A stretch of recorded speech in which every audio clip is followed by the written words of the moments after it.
We're ready.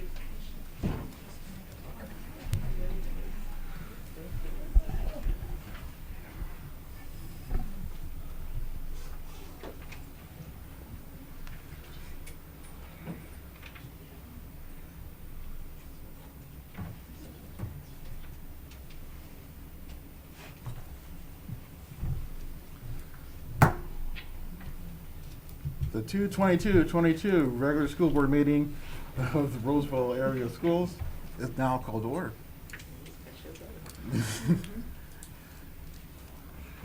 Okay, Director Boguszewski.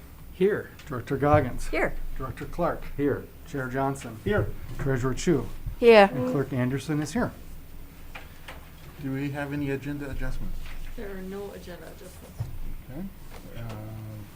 Any announcements or comments? Okay. And that takes us to community input. We do have some community input. So first up is Jill Atwood, and she is a parent.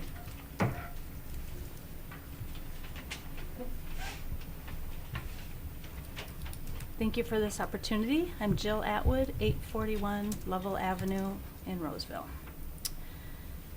Over the past number of years, there's been a downward trend of parental involvement in schools. Parents, it's time to re-engage. There are shocking things happening to our kids in school every day, right under our noses. Our silence has been interpreted as consent. Parents, did you know? Beginning in elementary school, children are provided and assigned books containing heavy profanity, teen smoking, drug and alcohol use, explicit sex, and alternative sex, all with no warning to parents or students. Teachers and librarians have told me they select these books because of their appeal to reluctant readers. These materials get progressively graphic through 12th grade. Then teachers say the content is best suited to the student's maturity level. Parents, did you know? Children in 7th grade health classes have been required to participate in various role-playing scenarios in sex ed, such as a girl telling a boy in front of the whole class to put on a condom before they have sex. Kids are also taught safe alternative sex, such as how to use a barrier during oral anal sex. Some 10th grade classes assign a video that contains a string of split-second images of violent porn, including guns and blood, gang rape, and gay sex. Again, all with no warning to parents or students. Finally, identity politics and CRT are already infused in most classrooms in an unhealthy way, I believe. My kids have gotten the message loud and clear that they are the problem in our society. And although our family enjoys many strong friendships with people of multiple cultures and backgrounds, we are assumed to be racist because of the color of our skin. And we're assumed to be ignorant and bigoted because of our value system. Our kids feel like they and their friends are being re-educated to hate each other. After all, how can victims possibly be friends with their abusers?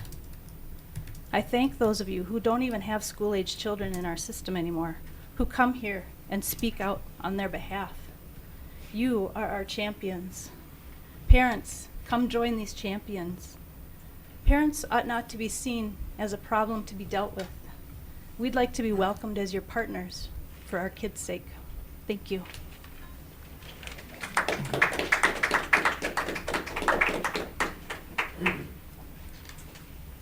Next is Simone Obersky, a parent. So Simone, if I, just one moment. Didn't get a chance to explain it earlier. You do not have to give your address, okay? If you want to, that's fine, but you do not have to, all right? So we made that change a while back, all right. Now, please. Okay. Hi, I'm Simone Overski from Roseville. I'm a parent. I have children in the system. And I'm just here to talk about the masks. I just feel like we're not being heard. We're done with our children being masked. Not just in spring, not just in summer, we are done forever. Dr. Michael Osterholm is the head epidemiologist at the U of M and Biden's former COVID advisor. He says masks don't work. After 2 years, we have global studies off the charts to show that what you have been doing to the children is not only useless and unhelpful, it is harmful, it is abuse, it is dangerous, it is illegal. Everyone and their grandma knows about the dangerous pathogens found on kids' masks, and you want to blame kids for COVID when you are forcing them to just breathe and slurp on these disgusting pathogens 8 hours a day. That is some sick stuff. That is harmful. Abuse, yep, my 7-year-old son experienced mental abuse on his very first day of school. Instead of coming home all excited, the first thing he said was that his teacher told him that his mask didn't work. He felt bad. He felt like he did something wrong. He felt like the teacher was mad at him. He felt embarrassed. Why would she say that? I mean, in reality, she's right. But he had on a mask. Is it because I bought a lighter layer mask for him? Because I did. The previous year, an over 100-degree day in a non-air conditioned classroom, my son got heat stroke and dehydration from the school, preventing kids from drinking out of the water fountain, and they didn't have any cups to use. They ran out. Yes, this happened. Yes, I saved the school email acknowledging the incident. So Mesh, Besher, and Spence, if you want to give me a call to discuss a lawsuit on child abuse and neglect from COVID protocols, the option is on the table. I come from a background of teachers. I wish only positive, helpful outcomes for them and the students. I don't see changes happening appropriately. You are harming teachers. You are harming students. The CDC just lowered developmental guidestones in children because these failed mask protocols have made children delayed and dumb. I won't even get on suicide and depression. Trust is gone in major leadership roles. People want to be heard. I'm going to ask you all of you here tonight, school board, for your complete oath of office. I want a copy of your bond and your insurance. I will be formally asking you all right now, have you ever received funds from the CDC or any other government agency to make or keep COVID protocols? Can you answer that to me right now? Have you received any funding for COVID protocols from our government? Called ESSER funds. ESSER funds, that's what I was learning about. I'm new at this. I heard that you guys received $23 million in something called ESSER funds. I can't even turn the page. If you got $23 million in COVID protocol strategies to help students, why couldn't my kid get a drop of water to drink? Thank you for your time. I'll be looking for receiving those oaths, bonds, and insurance papers.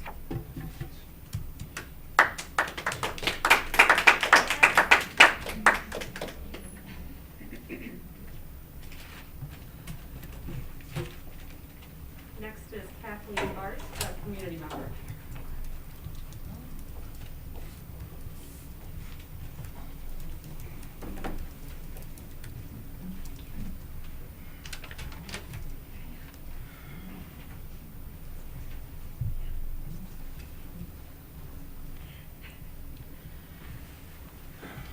I'm speaking about girls' rights for the third time.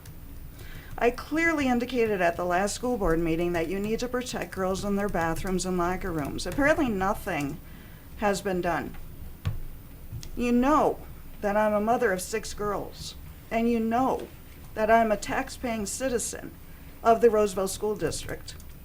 The safety and protection of the girls in the schools I am paying for is of the highest priority.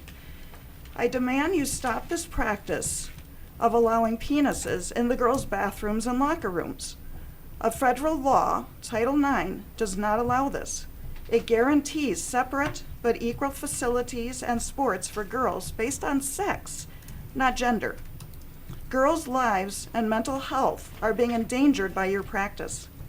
I was there back in the 70s when we were fighting for our own locker rooms. Title IX allows separate facilities so girls are not exposed to boys' penises in their locker rooms. Title IX does not allow boys in girls' bathrooms and locker rooms. I strongly recommend you read it. You do not want the school district to be in violation of this law and be susceptible to legal action. You have a contract with taxpayers and parents of this school district to protect all children in the schools. You do not have a contract to allow penises in the girls' bathrooms. We do not have a contract with you to endanger our girls or for them to be embarrassed or harmed in their bathrooms. You are responsible to protect all students. If even one girl is raped or assaulted or even just embarrassed due to this practice, you will be sued.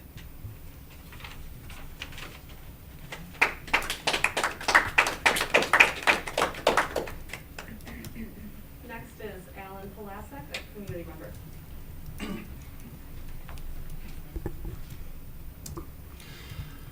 Okay, so I wanted to take a brief moment to address the comments at the last meeting about the Amir Locke situation.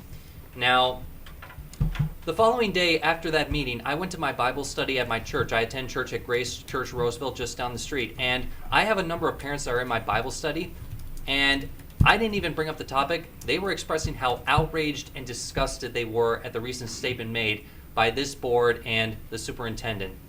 Now, I would like to make a few things clear. First off, Amir Locke was a man who had a loaded handgun in his hand while he was sleeping on the couch. So my first question is, who sleeps with a loaded pistol on the couch? Number two, when the cops entered in, he pointed the gun in the direction of the police officers, where if you look at the body cam footage, you can see it's pretty clear that he was intending to shoot the police officers. So one has to wonder, people talk about no-knock warrants. What would have happened if the police officers had knocked and made their presence known to a man who was sleeping on the sofa with a loaded handgun in his hand, ready to fire? I can almost assure you that we would have a cop casualty. And I believe that this is another clear example where we have constantly heard from this board that CRT is not being taught in the school. This here is a perfect example of the logical end of critical race theory, where you are not taking into account the fact that he had a loaded pistol in his hand on the couch. You're not taking into account that he pointed that pistol in the direction of the police officers. This board described this incident as an example of institutionalized racism. The only thing that you are paying attention to is the fact that he was black and the cops were white. Now, I'm going to tell you that many people were upset about this, and rightfully so, because you're not taking into account any of the other circumstances. The only thing you're paying attention to is skin shade, and that has some very devastating consequences. So I would just sum it up by saying that this board owes the law enforcement community an apology for that vicious slander. It is a vicious and disgusting slander against the brave men and women of law enforcement who protect us every day against criminals.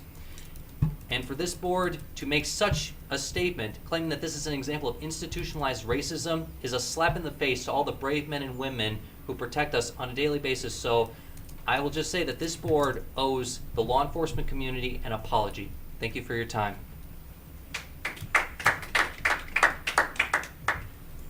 Next is Bruce Ona, a parent and community member.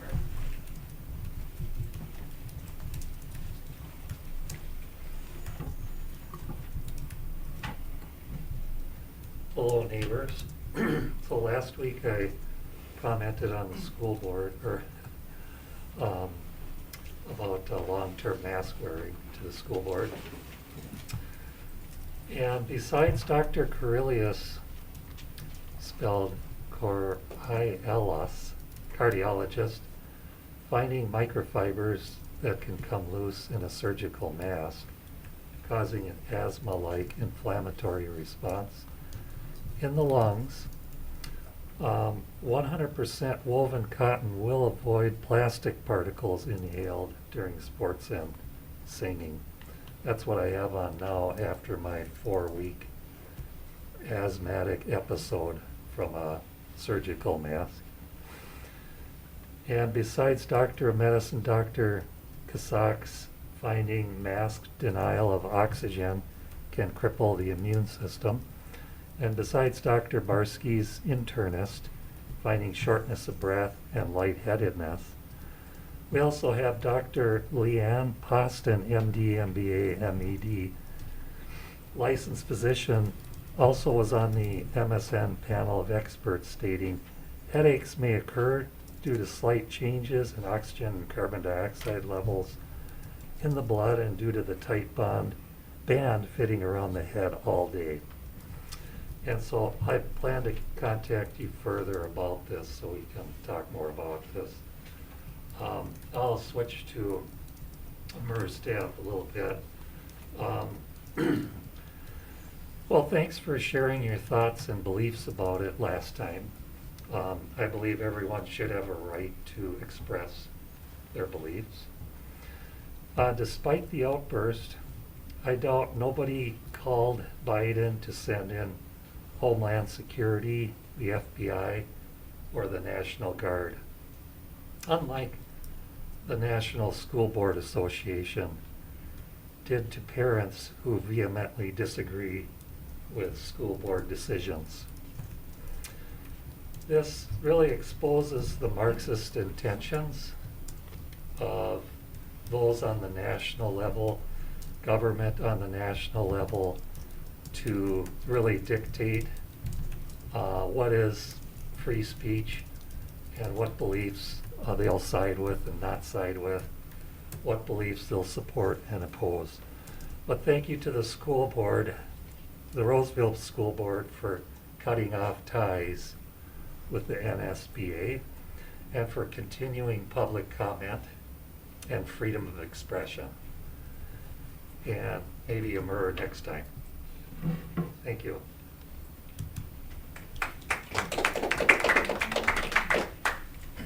Next is Jennifer Rumsa. She is a parent.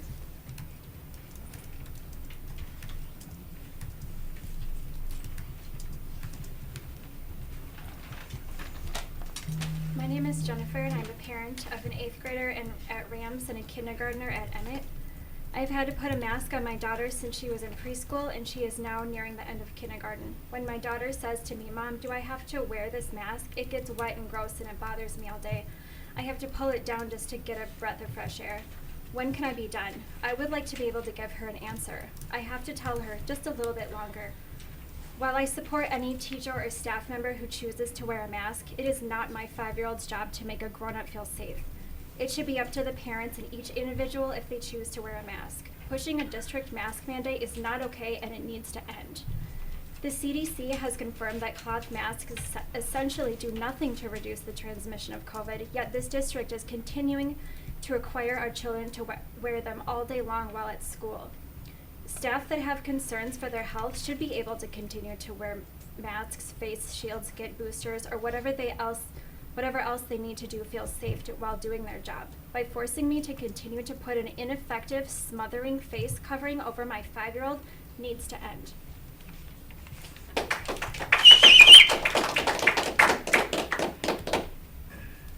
our last speaker is Angela Burr, and she is a parent.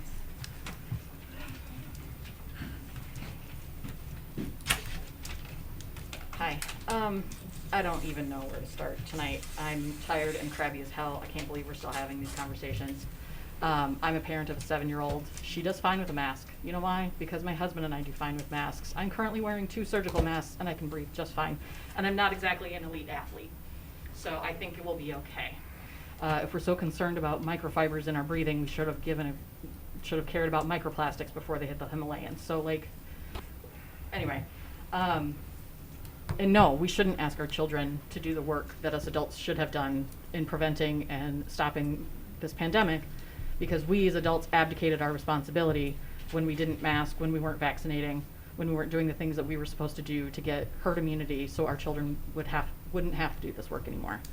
So until the agreement to reopen was that we would have testing and vaccines and masking to make sure that we could be open. But if we're not doing those, we shouldn't even be open. My child doesn't come home traumatized by a mask. My child comes home traumatized when she's misgendered. My child comes home traumatized when she doesn't get to use the bathroom that fits her identity. I don't know what is so hard to understand in accepting children for who they are and giving them credit for being able to handle tough subjects like a global pandemic, like dealing with transition to genders. It's not that big of a deal. Our kids are smart. They can handle it. And if we just have honest conversations with them, that they get it. I don't understand how people are using their children as human shields because they are unwilling to have honest conversations with their children about the pandemic, about what's going on in society in general, both with the racial tension in this town and with the pandemic tension in this town. Amir Locke was in an apartment alone, and he had every right to be in that apartment with a gun. I don't believe in guns. I don't want guns. And here I am saying he had a Second Amendment right to have a gun in his own apartment. And if somebody enters your own home, you have a right to defend yourself.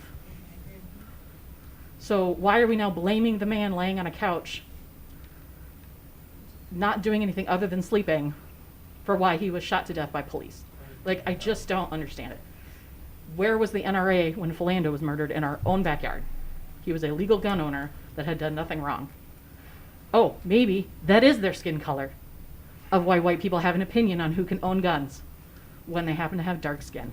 So, mask up, teach the diversity, keep teaching our children about differing communities and making sure that they grow up smarter and more emotionally intelligent than their adult community around them. Thank you. Oh, no clapping for me? Okay. No, I'd like to recommend that she Okay, sign up. Okay. Why does she always get to speak last? Why does she always get to speak last? Yes, I do. Well, why do you always get to speak last? Because I signed up on my phone. Please put your mask out, please. Thank you. All right, that takes us to,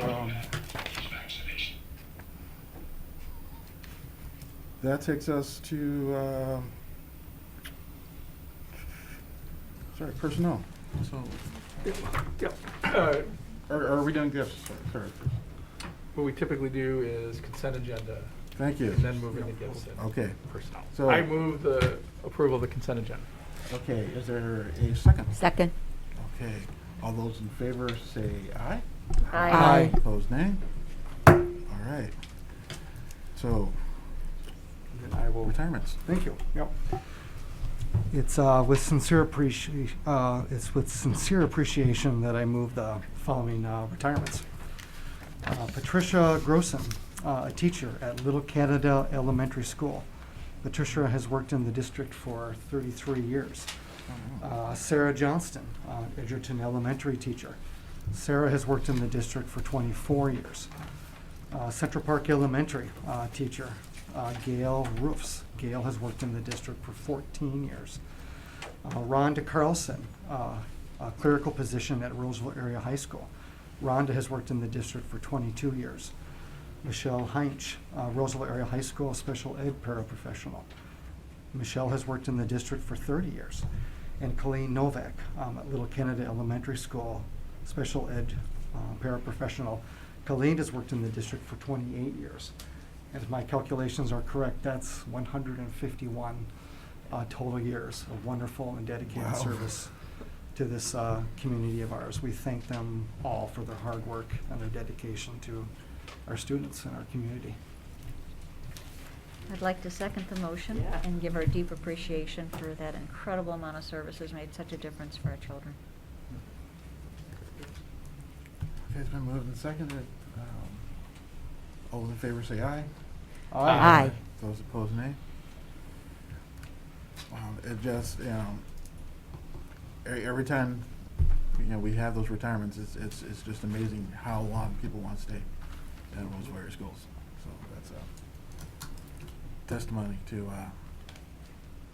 the great students they get to teach and interact with, and the district staff. So, thank you, everybody that makes, Roseville a great place.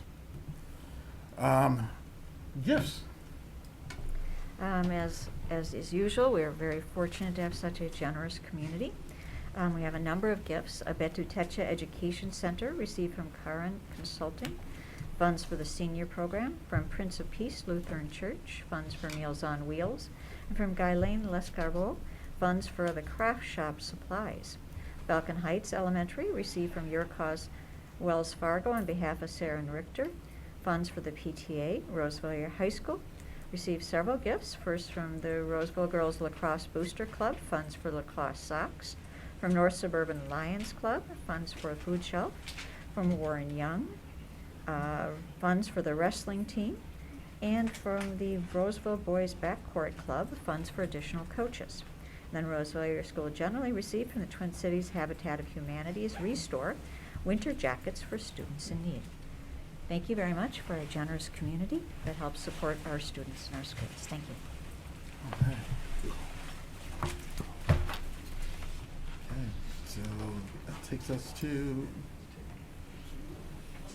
and non-action items. Oh. With Melissa. Oh, reports and, oh, yeah, okay. Reports and non-action items, so that's, Melissa Sonic.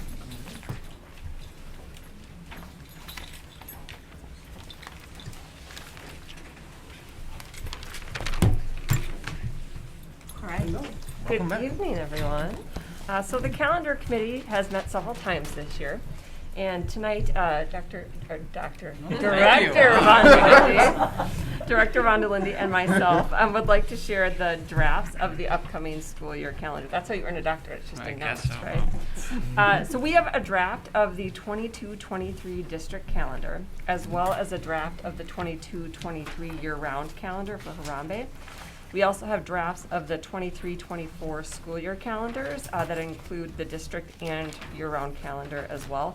You should have copies in your board packets, and they can be found by the community members and families on our website, which is isd623.org. This is also the point in the year when I have trouble remembering which year it is as we start to talk across multiple years, but I will do my best to keep it straight. So some things to point out that would remain similar to previous school year calendars. One, the first day of school would be after Labor Day, and there would be a staggered start. And what we mean by that staggered start is grades 1 through 9 and grade 7 at Rams would be starting on September 6th. Kindergarten, grades 10 through 12, and grade 8 at Rams would start the next day on September 7th. Teacher workshop, reporting, and non-school days would be similar to what they have been in past years. And the last day of school for the district calendar would be June 8th, and for Harambe, July 26th.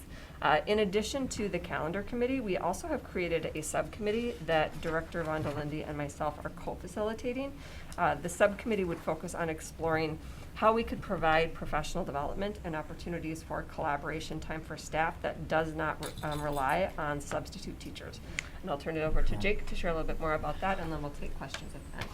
Yeah, so we have, obviously we've talked about our experience with shortages of substitute teachers and having difficulty running different programs that we're trying to do, especially our curriculum review program and professional development. So we are looking at what we're calling flex days, potentially for that 22-23 school year. And flex days for elementary students would mean they would come to school, but then the learning may look different, including some learning enrichment or extensions. Flex days for 7-12 could include asynchronous learning from home. We're also considering how this intersects with our school calendars. Our initial thinking is that the calendar would look the same for that 2022-2023 school year, but that is still under discussion. So that PD subcommittee will include different stakeholders across the district and including collecting student and family feedback. We will bring a report to you. We're hoping to bring a report to you by the end of May with some initial information and recommendations if possible. So wanted to open this up time now for some questions or comments.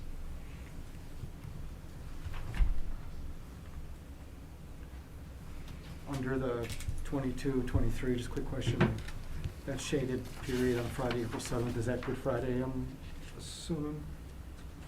Is the date there? It is, and we looked at moving that date. One of the things that gets tricky is it intersects with one of our working group contracts, and so while we weren't able to move that this year, we're going to be bringing it up in negotiations to see if we can move it for in the future. All right.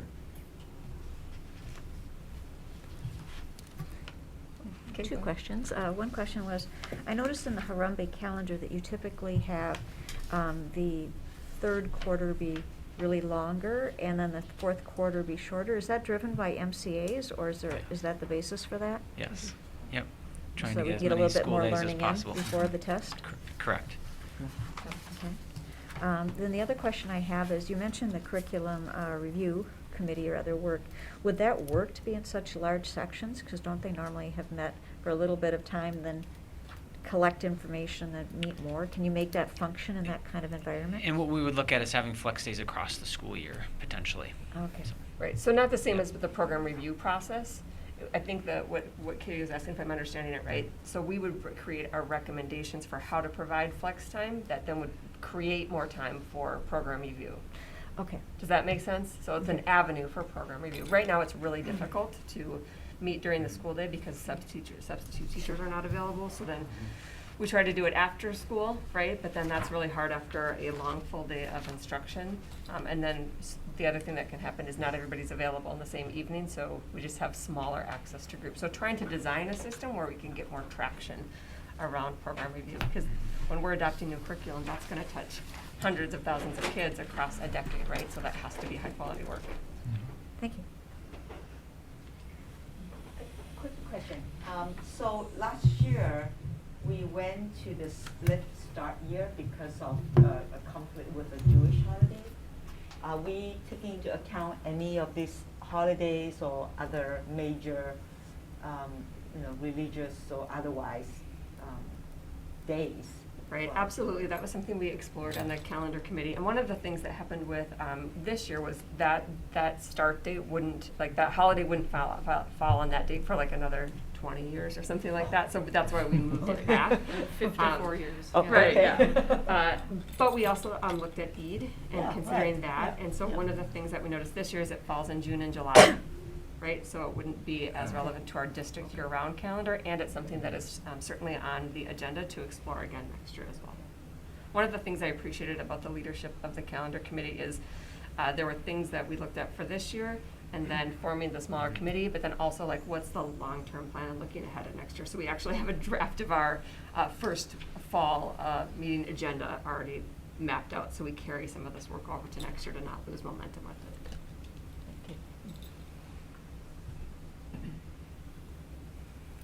Well, you actually just answered the question I was going to ask, so, yeah. Good job. All right, thank you.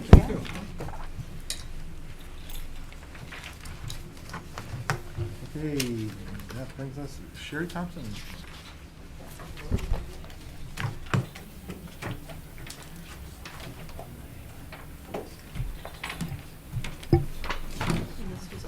Good evening. Oh, I just jinxed it.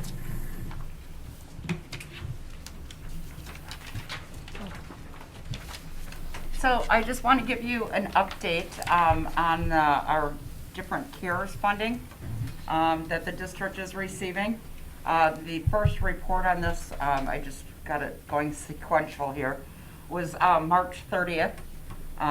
We provided an update on May 6th, and now we're here to provide an update again this evening on February 22nd. And board members, we walked in a presentation, they have your packet, correct? So there's, I think. Yeah. Oh, yes. Thank you. Thank you.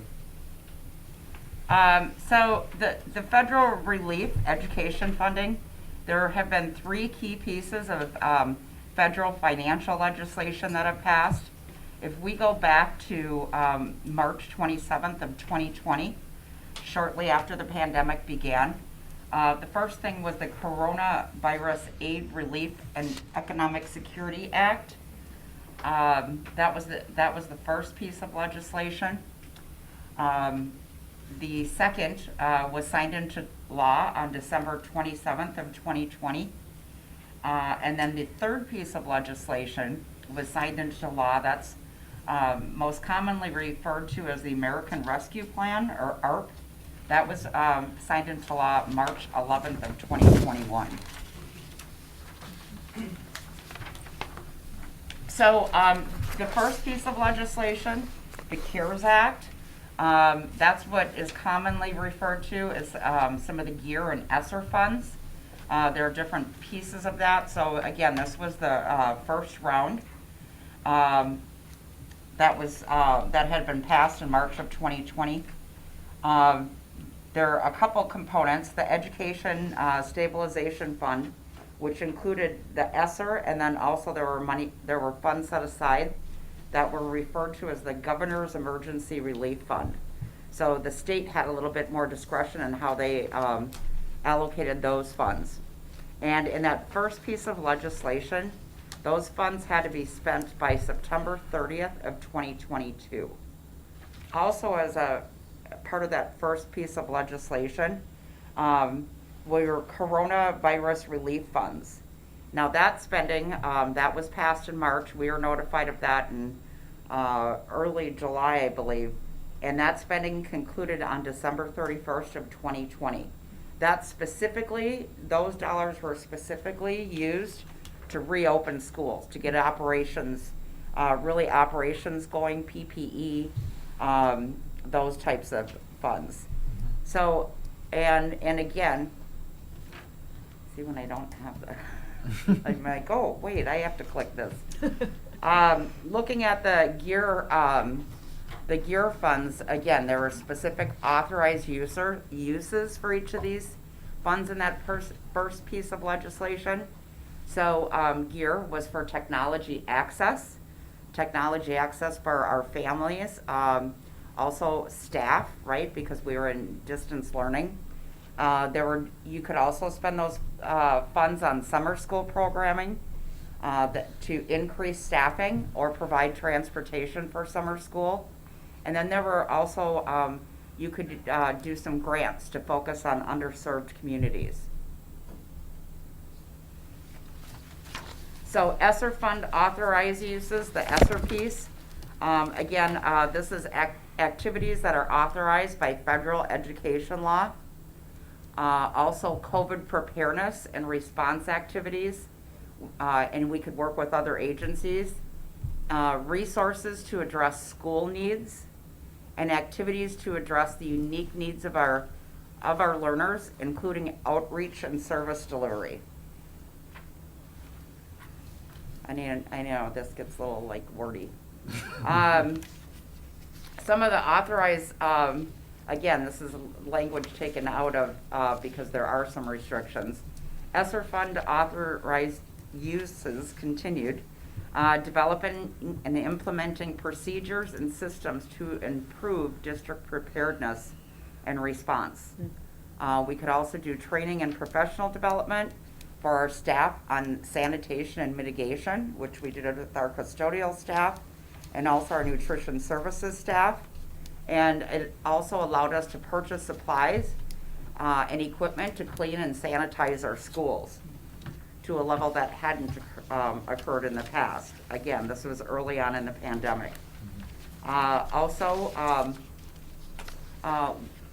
It provided funds for planning and coordinating during long-term closures, including provision of meals, required childcare resources, and access to technology. We could also purchase educational technology and provide mental health services and support.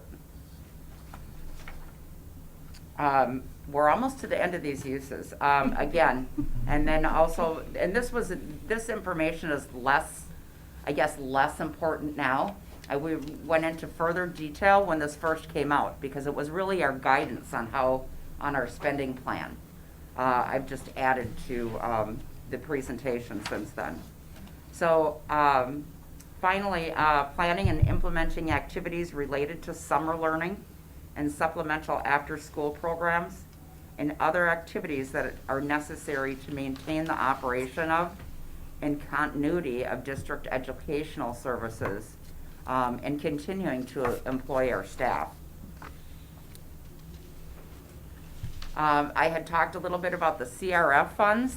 Again, the CRF funds were really funds that were dedicated to reopening our operations. So again, we could use that for operational costs, which included cleaning and screening supplies, personal protective equipment, and transportation costs. Also supporting student, family, and educator needs. Specifically, we did this through technology devices and internet access. You could also use funds for tutors and mentors, translation services, which we also did, and school-age childcare for our essential workers. That was a big one for us, and then also professional development, and any activities that are necessary to maintain our operations and continue providing our educational services. So again, that was that first piece, and I'll talk specifically or list a couple things, give some examples of how we spent those dollars.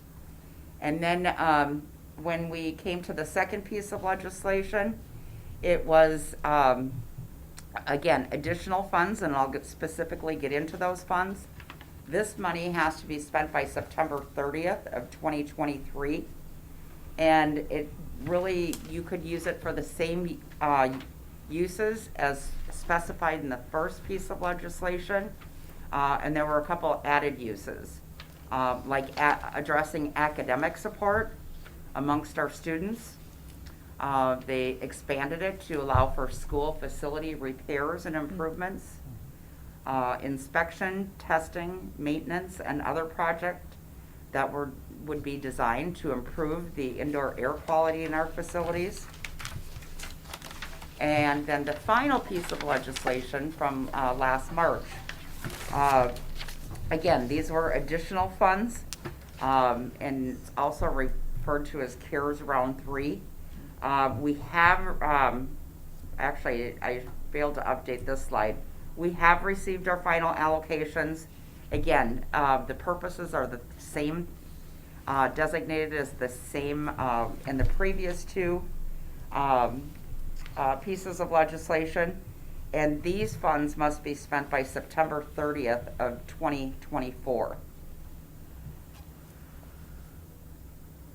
So overall, accessing these funds, the funds, as I mentioned, are only available for a specific period of time.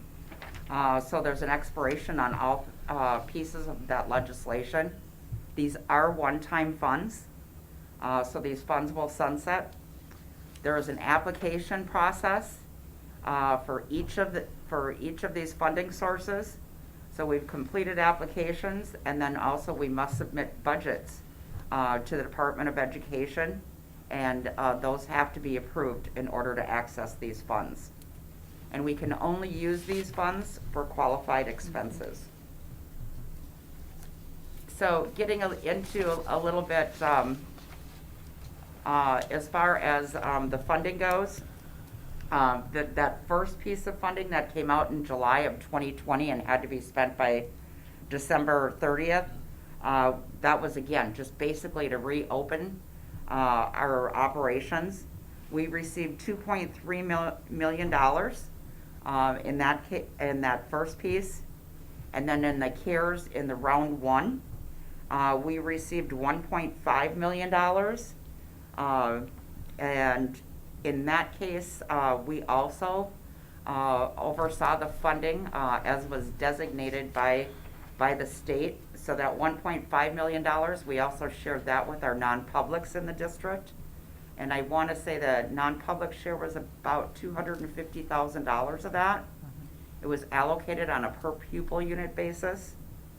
And then after that piece of legislation, funds that went out after that round one went directly, the non-publics received that directly. It was administered by the state, so we no longer were part of that process, but that first round we were. And then the CARES round two, that was just under $6 million, $5,969,000. And the American Recovery Plan is about $13.4 million. And so that is a total of $23 million through the CARES funding programs. So what did we do with that money? So, and I've just got this sorted as far as by the legislation. So the Corona Relief Funds, again, that was that $2.3 million that we spent over a 6-month period. We spent about $700,000 out of that for childcare for our essential workers, to provide childcare so that they could, our frontline workers could continue to go to work and didn't have concerns as far as childcare for their for their children. We also spent a lot on PPE and cleaning supplies. We also invested in some new equipment. some high-pressure washers, some cleaners, some equipment that we provided to our custodial staff, which made things much easier and more efficient, especially as they were doing a lot more sanitizing and cleaning. We also used those funds to fund our COVID coordinator and provide additional nursing services. Another thing that we did, again, we closed our schools in March 2020. Beginning in the summer, well, actually, from March forward, we continued to provide meals to our families. At that time, we were not only providing pickup sites, but we were actually transporting to community sites and making deliveries to families without transportation, so that they had meals during the closure. Another big piece was instructional technology. And by instructional technology, I'm talking about devices for students. We not only deployed all the devices that we had in the district, but we invested in some additional devices so that students could participate in distance learning. And we also, at that same time, purchased hotspots because we have families that did not have and do not have access as far as the internet goes. So I believe we spent about $250,000 on providing those hotspots. So again, that was $2.3 million, and that was just kind of focused on getting us up and running or continuing our operations. We did spend that money as of December 30th of 2020. The CARES, then in round one, that had to be spent by September of 2022. We actually spent that at the end of our previous fiscal year as of June 30th of 2021. Some of those same things, again, in childcare, we spent another $500,000 there. So overall, in the 2020-21 school year, we spent about $1.2 million providing childcare for our frontline workers. Invested in additional PPE and cleaning supplies. Also, ongoing nursing costs. In addition to that, we did have some summer school and extended day opportunities. We invested in short and long-term substitute teachers, which are quite the commodity. And then also additional instructional technology supports. Again, even some of the things we've installed as far as technology supports, amplification systems in our classrooms, because we had students that were learning in person and students that were distance learning. So we've really had to make an investment as we transition back into school. And then CARES round two, this money has to be spent by September 30th of 2023. It's just under $6 million. We are actually in the process that has been incorporated into our fiscal year 22 budget, so we are expending these dollars now. Some of the same purposes we've used in the past, but we have made further investments in some of the instructional technology. Also, in addition to what we've done in the past, we've added 0.5 FTE social emotional learning leads at all of our elementary schools. We've added additional interventions. We also are now employing a full-time chemical health counselor, which is something that we couldn't afford previously. That person is district-wide. We're also looking at some additional summer school and extended day opportunities for learning recovery and enrichment. We continue with the substitutes. Again, some of this, we have been under-enrolled this year because of the ongoing pandemic. So we've used some of these funds to continue our existing student programming and instructional supports. And then finally, for next year, well, actually, the round 3 has to be spent by September 30th of 2024. So we have 2 more years to spend that $13 million. Some of the things that we're looking at, obviously, we don't see at least in the short term, our need for reduced nursing services of the COVID coordinator going away. Another big piece there will be technology infrastructure. We have found, even with the introduction now and after distance learning, we have invested in additional software.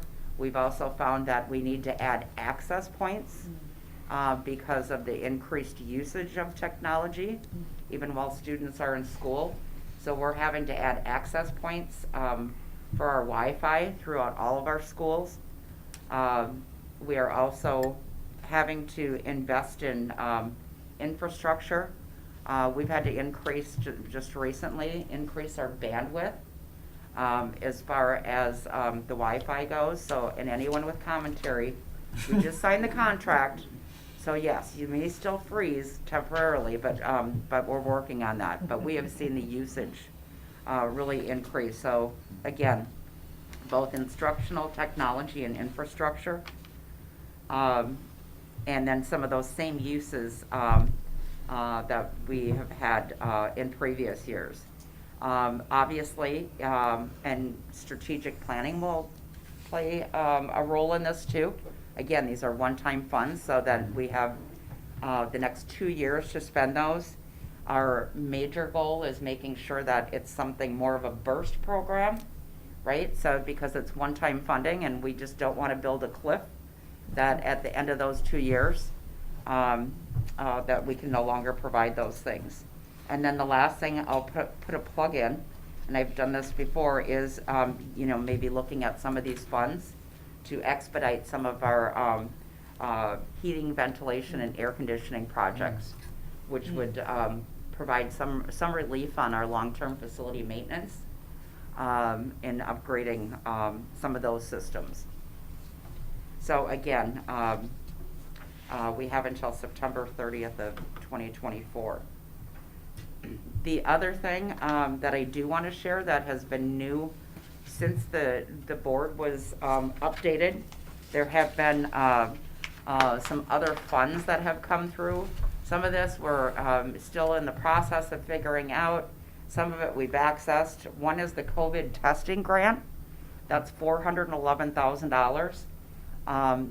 That grant has provided us to enter into a contract with a clinic here in the district, so that if we have family, students, staff members who are symptomatic, they can go to the clinic and they can get a rapid test. So it's also reducing the time out of the building or out of school or away from work for those that have used that. There's also pandemic enrollment loss, and that was based on a formula that all school districts in the state, if you saw enrollment loss as a result of the pandemic, there's some aid to help cover that, and that's about $257,000. We also have the governor's discretionary fund. That's for out of school time programming. So whether it's extended day or summer school, there's $342,000 that we can invest in additional programming for outside of the regular day. In addition, Student Services is working with a couple of grants and doing some budgetary planning. There's funds there for our homeless students, some supplemental funds of $51,000. And in addition to that, for our federal special ed students, we usually get about $2 million or about $2.2 million in federal funds for special education programming. And they have added $463,000 to that. And currently, our student services staff are in the process of developing a recovery service program to invest those funds. So that is an additional $1.5 million that's come through more recently. It's just they're smaller pots, so they're not in those wide, broad categories. So we will continue to work on the budgets, targeted programming for our students, and we will incorporate this also as we move forward into next year's budget. And we will provide updates, and probably the one bullet missing here as we move forward with strategic planning, if there are additional things that are identified at that time.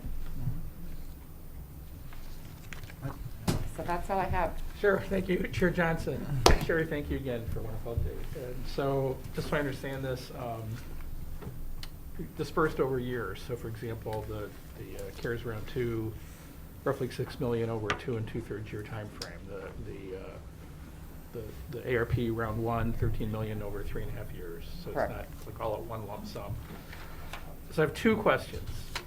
One is kind of technical, and the other is more future looking. So the technical one is, so how does it work with the actual disbursement? Do we get money in hand like every quarter, or do we have to send invoices to like the federal government, whoever's handling this, and get paid as it goes? How does it just Yeah, work? that's a really good question. So it is done on a reimbursement basis, right? We submit the application, they approve the application, we submit the budget, it's pretty detailed, No. right? So then as we spend dollars, typically it's quarterly, we submit for what's called a draw, right? So we draw for those funds, and then at the end of the year, our expenses need to tie out very detailed to the detailed budget that we submitted. Got it. So that prevents us both from using monies intended for a specific purpose. It demonstrates it proves we didn't use it for something else. Correct. And then if we don't need it, like if there's a certain amount available, like it's not necessarily guaranteed we were going to spend all the 23 million. It might be if we don't need it, we wouldn't. Then we Right. wouldn't reimburse If you don't spend it for those intended outlined approved purposes, you don't get it. Got it. And then my second question, and you kind of addressed it, I love that term burst. You want to do burst stuff, because obviously intent of this from all these government sources was extra expenses because of COVID, let's help get through that. And some of that's pretty clear, right? I mean, there are maybe there's certain staff positions, like while we're distance learning, that we won't necessarily need to continue those after we've come back, because it's extra help to do it. But other things, so maybe the one that comes to mind is the whole cleaning stuff, right? There's a whole procedure involved there, right? So it's like a different, more expensive level of chemicals and cleaners. It's a whole different set of equipment. It's more of it. It's more custodial staff to make the building cleaner than they were before. Or it's additional That's correct. HVAC filters, air filtering services would have higher maintenance fees, et cetera. Well, that's we've changed the processes. Yes, So we have. so that's going to remain more expensive, even though the one-time funds to put them in place are going to go away eventually. So we just have to assume, I guess not so much a question is, obviously we need to take care in future budgeting for those processes that are changed more or less permanently because they're a better way of doing things. We're not going to go back to the old way. Correct. It's become But then our new But standard. then we'll have to pay for that ourselves, not out of the funds that we got. So that's why the idea is to try and minimize that, right, to burst stuff versus long-term stuff. Correct. And that's one of the things that we're talking about with our instructional technology, right? We took Chromebooks and iPads out of media centers and just so that students would have them. Right. But it's not the district's practice to have a one-to-one device like kindergarten through 12th grade. Right. We have it 6th through 12. Right. And that technology gets old as well, But right? we had to do that during Yes. distance learning for every student and had to put the hotspots in, but we could envision a future where, and again, this is where, I'll wrap it up here. This is where, theoretically, we go back to where K through 5 students don't have individual devices. accept that if we've learned Right. that that's a Yeah. better way to do stuff, then as part of the strategic planning process, Yep. we'll need to prioritize funding to maintain that once the federal support has gone away for those things. Correct. Okay. Correct. And the same thing with the infrastructure, right? Because we have become more reliant and just, you know, the bandwidth and the demand on our infrastructure for technology. And maybe one final question, and I assume, and we talked about cleaning supplies and computers and all that stuff, which is stuff. But I'm guessing the vast majority, 70–80% of these funds is going to people. Going to people, staffing and benefits, right? You know, one of the things was when the pandemic first started, of course, we didn't have any federal funds then, getting through the end of the 2020 school year. You know, we had staffing and we were figuring out how to deploy the staffing when we went into distance learning, but we were required to keep all of that staffing and you know, and pay the staffing. And yes, as we've moved forward, again, increased number, we have long-term subs, we have daily subs, we have increased and can't keep up with the demand as far as nursing services. Our nurses are spending all of their time on COVID. So, and then instructional supports and even individuals to develop curriculum and work on the online learning. Or even, what I'll say, little stuff, like the governor's Yeah. OST, the discretionary, the OST out of school stuff. Yes. $342,000, that's 3 staff maybe, you know, to do after-school programs that then, once the governor's funding goes away, what do you do with those staff? Have you established in a way that it's an ongoing expectation that we would then need to pick up? Or do we say to somebody, no, you're here for like a year till the governor's funding runs out and then so on? And that's Nice what we're to have trying met to you. avoid. To avoid, Avoid yeah. that cliff, Yeah. yeah. So it's, yeah, so Thank we you. need to be strategic Thank you very much. about that. Kitty and then Max. My question was just a practical question. There seems like there's a lot of categories of things and a lot of different requirements. Have we had any difficulty in really doing things that we thought would be within the reimbursed funding, but then later proved because of other technicalities that it didn't fit in the reimbursed funding? Or has it been clear enough that everything that we anticipated to be covered by these funds, when we submitted them, were in fact covered by the funds? That's a good question. So I would say that the majority have been covered. Probably, if anything, most of the confusion came in because we report all these under different finance codes, right? So we were getting money, and the state first had to go through the legislation to explain it to the districts, and then they would change things at the federal level. So now I feel like, you know, now that we're almost 2 years in, a year and a half in, it is clear. So most of the things have been, I actually can't think of anything that didn't qualify. Sometimes it was maybe how it was reported or going through the budget process, or we'd have to revise the budget.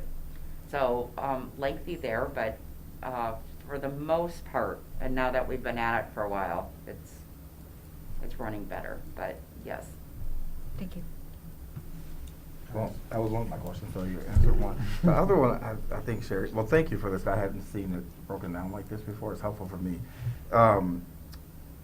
It seems like there's a lot of extra work that's probably required of your team to manage all this. I'm just trying to figure out, is there enough support? It seems like there's a different rule for a lot of different things. I'm just trying to figure out, did we add any people there to help with that? Or how are we handling the extra rules associated with?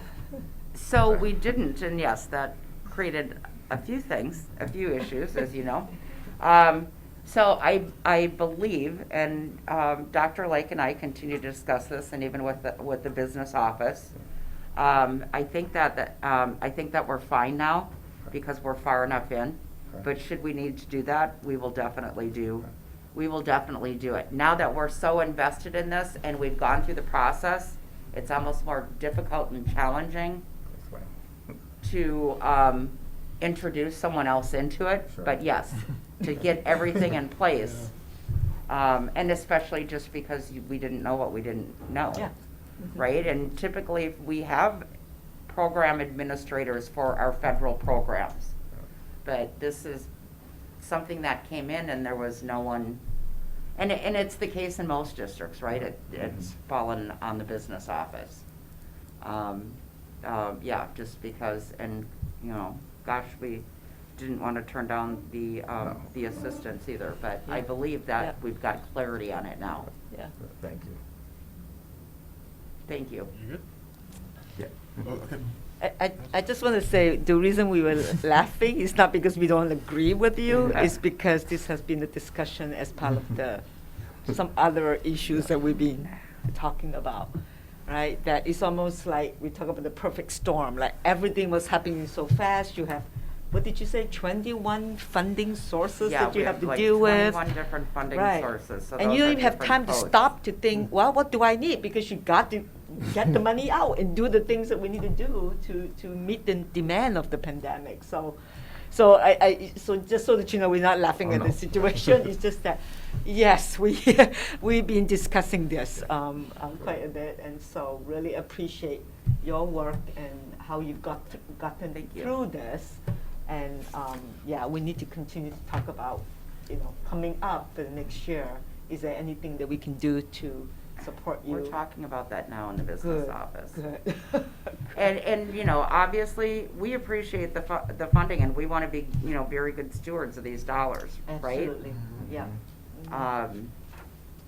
So, yeah. that's So very the question I have, and you talk about, you know, we don't want to have that cliff, but as I think about some of the positions, say like the social emotional lead, you know, for example, what happened when the money runs out? Okay, so now the good thing is, like with the social emotional programming and the mental health supports, going forward, those are some of the commitments that we made as far as the operating referendum went, right? Adding those additional supports.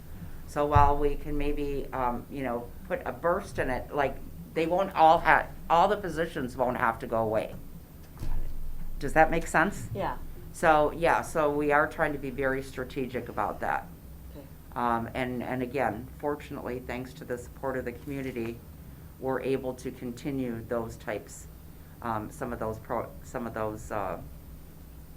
that programming. Mm-hmm. And the positions that we sort of promised, right? Some of the promises Yes. we have. Yep. And So I we think are- it's really upon us to make sure that we can account for, like the way you've done it, right? Where the money is going. Yes. The categories, and then as we move forward, when the money runs out, that how are we using the levy money that the additional levy dollars that we have gotten by the approval of the community to continue to do the work that we need to do. Yes. Yeah, so I think that just is so important for, Yes. I mean, So for all we're of us, tracking right? that Yeah. very closely. Yeah. On what's supplemental and what will be ongoing Yes. in those areas. I love that supplemental or the burst versus Mm. ongoing. Yeah. Yeah. Thank you for that. This is now, you know, I actually personally would love to. Is there a chart for page 14 that actually have the numbers in it? This is the treasure of me talking now. Oh, yes, I can actually, I can That I would get love you one of that. those. Yeah, yeah.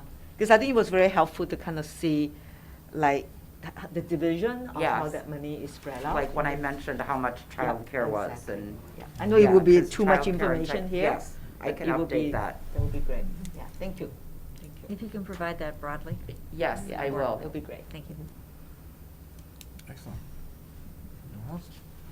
All right, well, Sherry, thank you for Yeah, this is Yola's amazing. work. This is a ton of stuff that you and your office has had to deal with, and I appreciate everything you guys have been doing, so thank you. Sure. Yeah, Thank you. Okay, and that takes us to, I believe, we're at the American Indian Program Report. Delon Smith.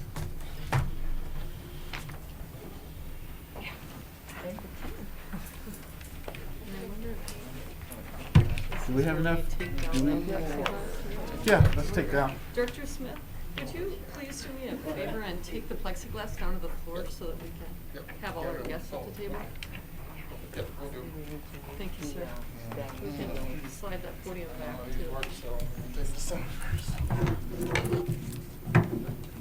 Thank you.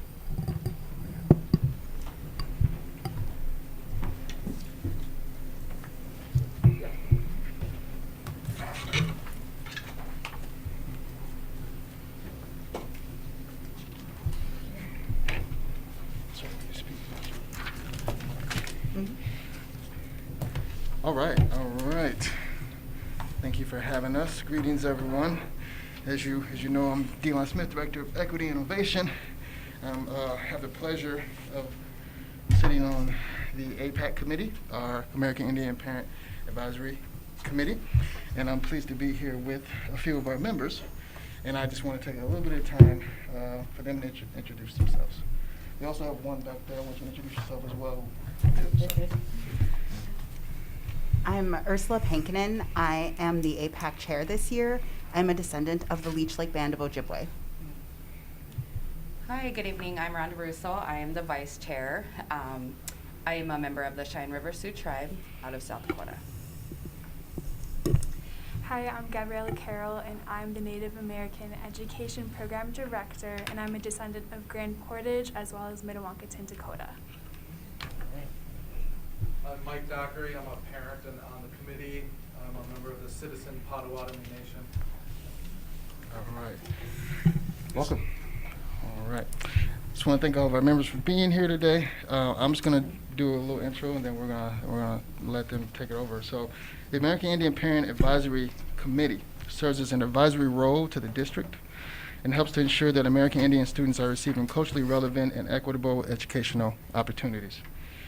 APAC, which are also known as, they are critical to the achievement and success of American Indian students here in Roseville. And their presence, their input, and knowledge is key to strengthening district and parent partnerships. Prior to March 1st of each year, the APAC must meet to discuss whether or not they concur with the educational offerings that have been extended by the district to American Indian students. If the APAC finds that the district or school board have been meeting the needs of American Indian students, they issue a vote of concurrence or a resolution of concurrence. If they find the district or school board has not been meeting the needs of American Indian students, they will issue a vote or a resolution of non-concurrence. That's what we're here to discuss today with our committee. And with that, I will turn it over to our Native American Program Coordinator, Gabriella, to get us started. Over the last 5 to 8 years since APAC has started, the committee has been instrumental in the process of reviewing policy and procedures to ensure that our Native families are not forgotten. The most recent changes that APAC played a part of are including land acknowledgements at the beginning of staff meetings, assisting in the development of Policy 510P, which prohibits clothing or accessories with Native American team names, logos, or mascots that depict stereotypes. APAC consulted with Dakota elders who prayed and reflected on the name Mbetu Teja, which means a new day. These traditional words offer a sense of hope and movement forward together as a community. Smudging guidelines and expectations were created in partnership with APAC to ensure that students are able to engage in smudging in schools.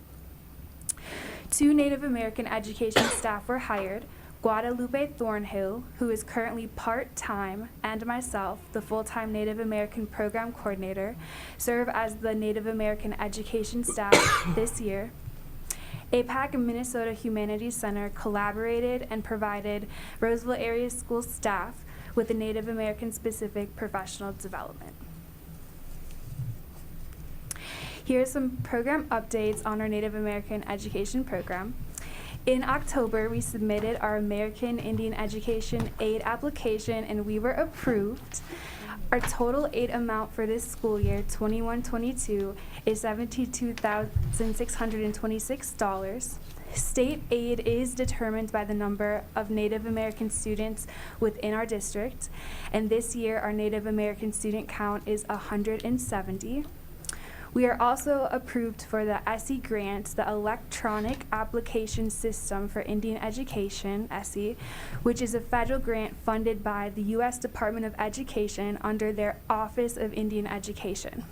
The total aid amount for school year 21 to 22 was $8,888. This federal aid is determined by the amount of completed 506 forms. 506 forms are completed by parents or guardians to document eligible Native students. We currently have 32 506 forms on file. Now I will be handing it over to Ursula to discuss APAC's priorities for the 22 to 23 school year. Thank you. Our parent committee has significant concerns about the strength and consistency of the programming that our district provides our Indigenous students. Our major concerns fall into two categories. The first one is about supplanting. The American Indian Education Aid Grant, or AIEA, has specific stipulations against supplanting. If the district provides programming for other groups, our students should have access to that type of programming without having to fund it through the AIEA grant. Because the district provides cultural liaisons, asking APAC to release grant money to fund a liaison for Indigenous students is supplanting. Our students and families need Native American cultural liaisons, and we should be able to use the AIEA money to fund programming and materials to promote cultural activities and connections for our Indigenous students. The second category is about staff retention. I believe this program has been around for between 5-7 years. We have had several different cultural liaisons in the position. Because of this, the program has remained in stasis, stuck at the beginning stages. We do not have a clear and consistent program for our Indigenous students. Getting a program started takes much effort, and the effort must be sustained. Unfortunately, with new staff every year or two, sometimes mid-year, the consistency needed to get the program started has not been there. It seems that poor staff retention could be the result of a workload imbalance. Until last year, we had one person to provide programming for our students at all 623 schools, work with families and our parent committee, and help staff gain greater cultural understanding when serving our students and families. This person also had to understand the rules around Indian Ed programming and make sure our district was following those rules. That is a lot for one cultural liaison. Last year, the district worked with APAC to hire a Native American programming coordinator and a .5 Native American cultural liaison after we had lost another liaison mid-year. The coordinator we hired last January did not return this fall. The workload for 1.5 staff remains unbalanced, and at times our parent committee has had to do more of the work than seems fitting for parent volunteers. We need more district employees to help build up a Native American education program for this district. Because of these concerns, our APAC has requests of the school board. Our first request is that District 623 pays for the Native American liaison position and hires an additional liaison to support our Indigenous families. We are asking for an increase of 1.5 FTE to bring the American Indian Cultural Liaison position to support 2 full-time liaisons.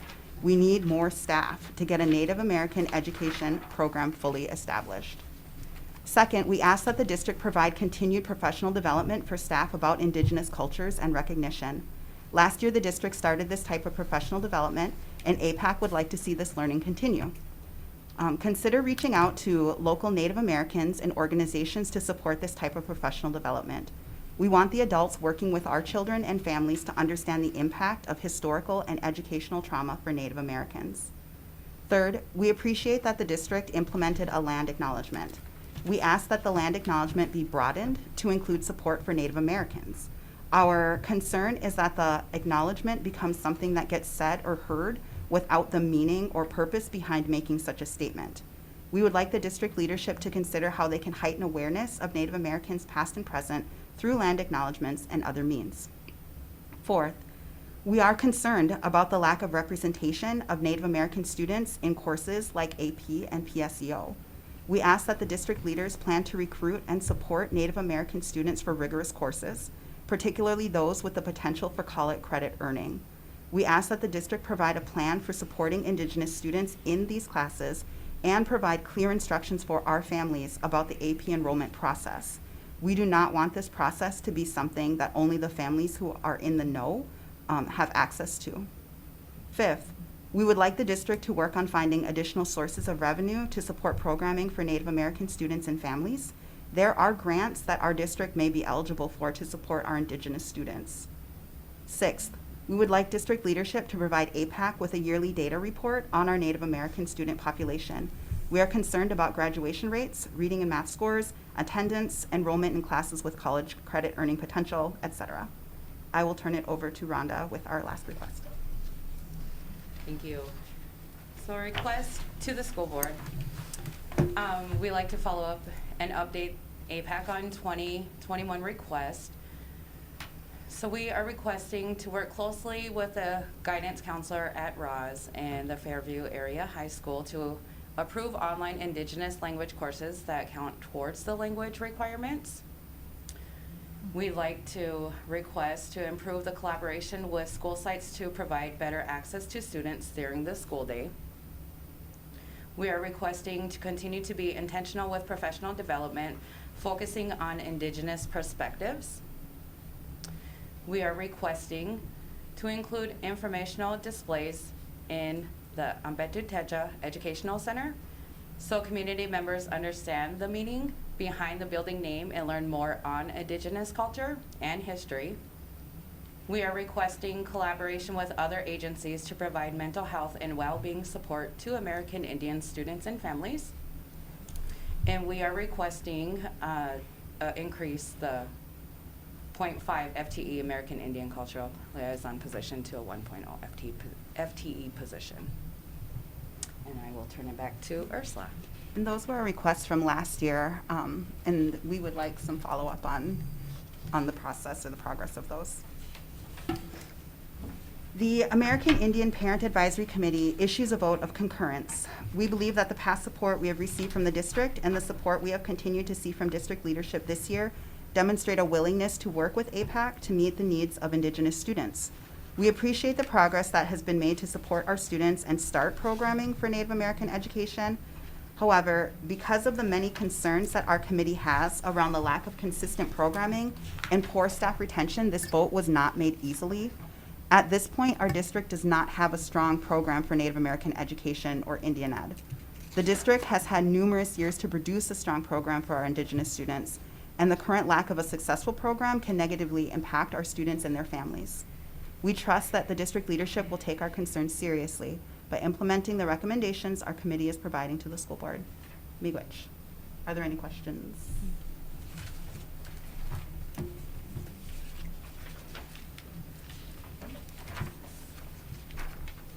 Okay, I have a question. Well, and then this is our final non-action item. And then the very first action item is actually the discussion and receipt of the transmittal rate that we would. Right. So I don't know.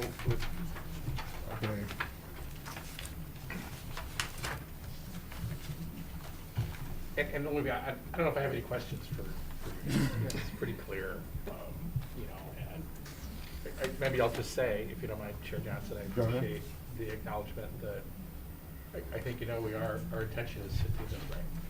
And we've all been hit hard over the last couple of years. That's not an excuse. I'm just saying some of that's kind of the way, but I think we all believe in the value of continuing to work with the American Indian community in ways that will help in many of the requests that you've had. So, you know, some of those are softer, some of those are harder in terms of requiring dollars and money and stuff like that. And I know that the district takes it very seriously, the requests and recommendations to look at whatever can be done. So there's not much more to say, I think, beyond that. Just there's no real questions. Right, so, okay. So for the transmittal, I mean, do we need to officially go into the transmittal so we can have discussion, or? Sure. It's up to you, I think. Okay. All right, let's officially go to the transmittal, and then I got a couple things I want to say. So, and we'll just. All right. Goes to American Indian Education Transmittal Resolution and Parent Committee roster.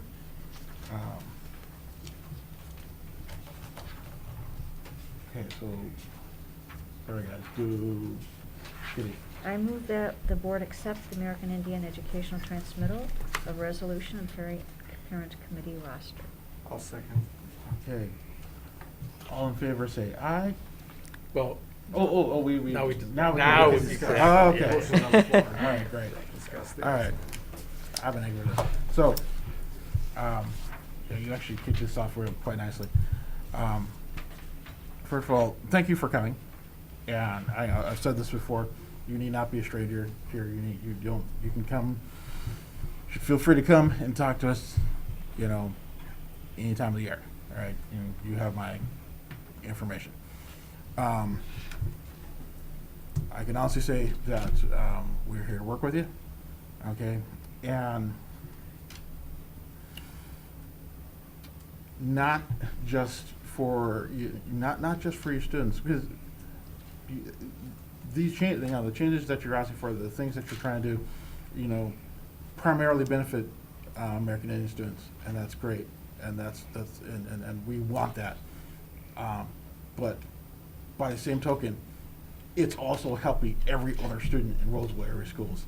Okay, and that is, you take those two things together and it's like, okay, let's play. So there are a number of these things where it's like, okay, we can do this, we'll find a way to make this work. Within, this next calendar year. Some of these things are going to be more of a long-term thing, and we will be open about that community. We're going to communicate that with you. Okay, you're not going to have to guess, where we are, and we're willing to be, creative in how we problem solve. I think that's one of the things that we've gotten quite good at lately. So I thank you for trusting that we want to work with you, okay, and that we want to do it for the right reasons. And we will do everything to continue to allow you to have that trust in us. So, Kitty. I wanted to thank you for the thought that was put into this, because obviously it wasn't just kind of an off the cuff. You've obviously given a lot of thought to it. So greatly appreciate it. And I guess I did have one detailed question, simply because I'm not knowledgeable about it. I would love to hear more about the online Indigenous language courses and how that works with so many different native languages that are out there. Are they like national courses that people join, or, because there are so many different Indigenous languages. Or, how do they get the mass of students to be able to offer some of the classes? How does that work? Could you help? I'm having trouble with which one where you're referring to. Oh, I'm sorry. This was on request to the school board from last year. Gotcha. That they want to work closely with the guidance counselors to approve online Indigenous language courses that count toward the Gotcha. language requirement.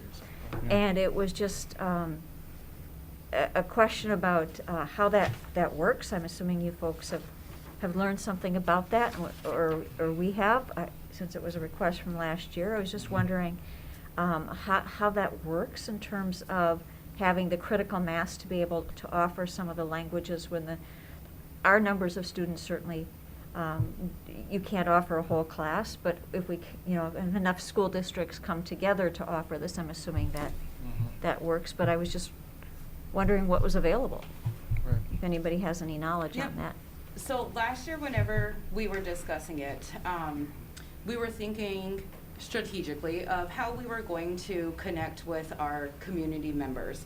And so at that time, we weren't thinking on a more larger base. We were thinking of, who we knew and how can we form these relationships or some sort of rapport with them. That way we can bring in some educators from other schools, I guess, to help teach our children their language.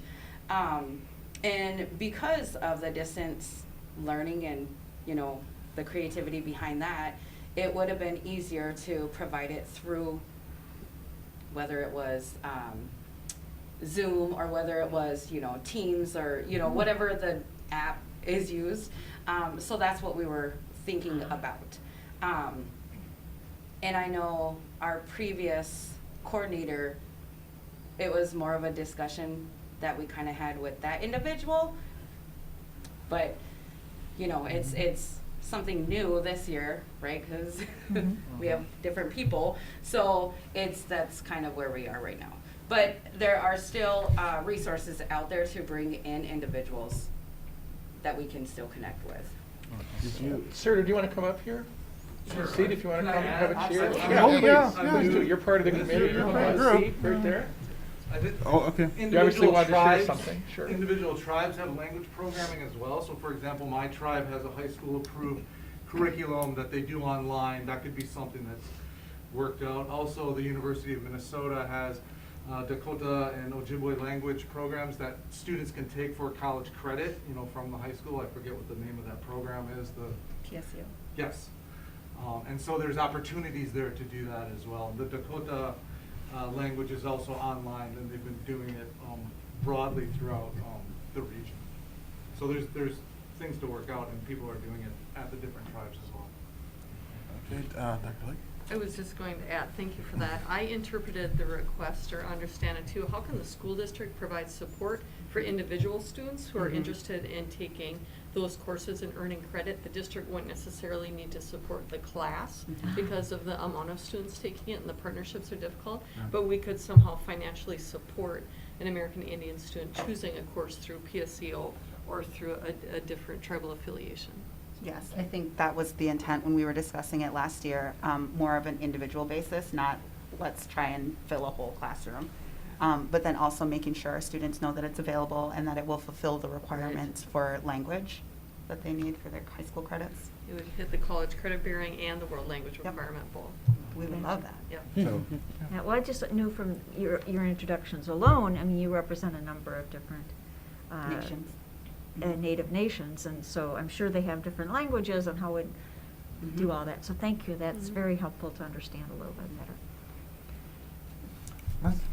So I have a question. It actually might be more for Director Smith or Superintendent Lake. So a long lead into the question. So, not only is this the right thing to do, but it's also statutorily required, right? The 124D.78 requires any school that has 10 or more Native American students to have a parent advisory committee, and then they work. that's very impressive.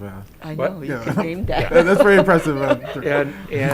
And they work with the school, and they render a judgment, an opinion that says the school is or is not in concurrence with the goals and the aims of education for Native American Indian kids. And it looks like you have issued a vote of concurrence, and so that's great.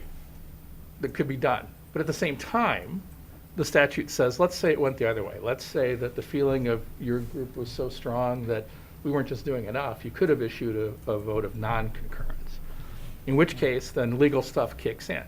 And every recommendation, like the request that you presented, every recommendation, we then as a board have 60 days to reply in writing and explain why we can't come into concurrence with that recommendation. Maybe it costs too much, whatever. We just have to address each one on a case-by-case basis. But that we only have to do that if it's an overall vote of non-concurrence. But I guess my question is, even though we're getting the overall vote of concurrence, some of those individual requests are pretty important. So what is the process that we're going to follow? Do we mimic that and say, hey, within 60 days, the board, by resolution, having been guided by administration, can respond formally to some or most of those on a case-by-case basis versus just kind of let it go? Because I would like to see kind of what the plans are to follow up on some of the more important ones. Even though they say we concur, I still think they're important enough that we want to dig into them. So I guess that's a question more for either you, Delon, or Jenny, as to what the process is now in the next couple of months as we address the requests that have now been formally presented, even though in general we've been judged concurrent. I'll start off if you want to wrap up. Yeah, I think that's a great question. So I would say for me, I think it starts with staffing. So there's things that we want to do, but we have to have the people to do it, right? And so this year we've been fortunate enough that it is February and we still have our staffing for this program, because that has not been the case in the past. And so with Gabriella coming on and being our coordinator, this is, at least in my time in Roseville, only the second one that we've had with that official title, and being a few months into it, I see many of these things being addressed because of having that position, and some of them are already being addressed. And so I would say the fact that we meet as an APAC group monthly, but we also meet, I know Gabrielle and I meet weekly, and then we also meet with Ursula at least bi-weekly, to talk about these concerns and to address these concerns. And so I think, something from, and I don't know if it's called a resolution, but something from the board to say, yes, we are going to do this, we are behind this, I think that's absolutely great to have that, and we'd love to have that. But even without that, I would say the fact that we have Gabriella, if we can increase if we can get some increase in staffing around this program, I believe that we'll be able to address more of these things as well. So staffing is a big piece, because our first goal with Gabrielle and Lupe in this district is to service our students. And so we've been really, really trying to this year to make sure that we are servicing our students, that we are meeting with them at the scheduled time, that we are giving them the cultural knowledge. We're trying to sustain and keep the cultural knowledge that they have. And so that's been a big thing. Some of the other things that have to do, like finding classes for students to take and things like that, those are things that I believe they'll come to because of relationships that we have at the high school that we've been building this year. And so, like I said, I believe because of the staffing that we have, the fact that we have a structure for when we meet and discuss things, I am all in on this, that we will reach some of these things. But that's, beyond that, that's... Yeah, and again, I don't want to make it more formal than we need it to be. But it could be helpful then maybe in a couple of months to even just have district leaders maybe even share with us as a non-action item or even a study session, say, hey, here's the 7 or 8 different requests and sub-requests we got, and here's how we think we'll be able to handle them or not handle them.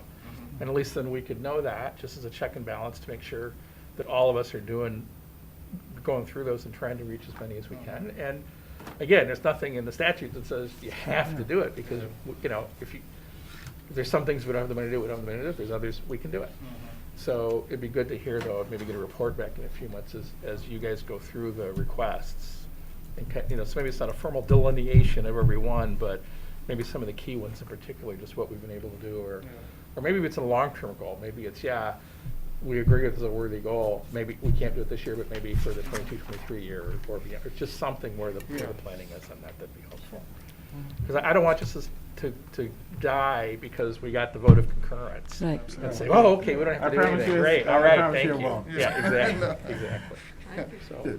I'll add to your question too. I think there's some really beautiful advocacy and accountability in the process, right? I look forward to joining one of your meetings this spring, reviewing these in detail. I'll be meeting with Director Smith and team from Office of Educational Equity, and then we certainly can report back to the board by the end of the school year, because I agree to your point earlier, Chair Johnson, that all of these things would benefit all children, right? And certainly our American Indian students deserve the support, so we just need to go through our priorities. I was just going to ask a broader, somewhat different question. I know from previous presentations that the committee has made here, is that one of the challenges is identifying all the students in our community that are literally eligible for some of the support. And I was wondering how that was going and what kind of efforts we have underway to try to make sure we have all of our Native students identified. Good question. I think I'll let Gabriella start that one, and then we can add on to it. So coming into this role, I previously worked at the Anoka Hennepin School District, and so our procedures were, The Indian education program there has been going 30 plus years. So we have different procedures for students who are enrolling within the district. And so I knew when I took this job, I had to look for the 506 forms that funds us federally, right? And then also just our student count. And so I worked, I'm forgetting her name, Delon, enrollment.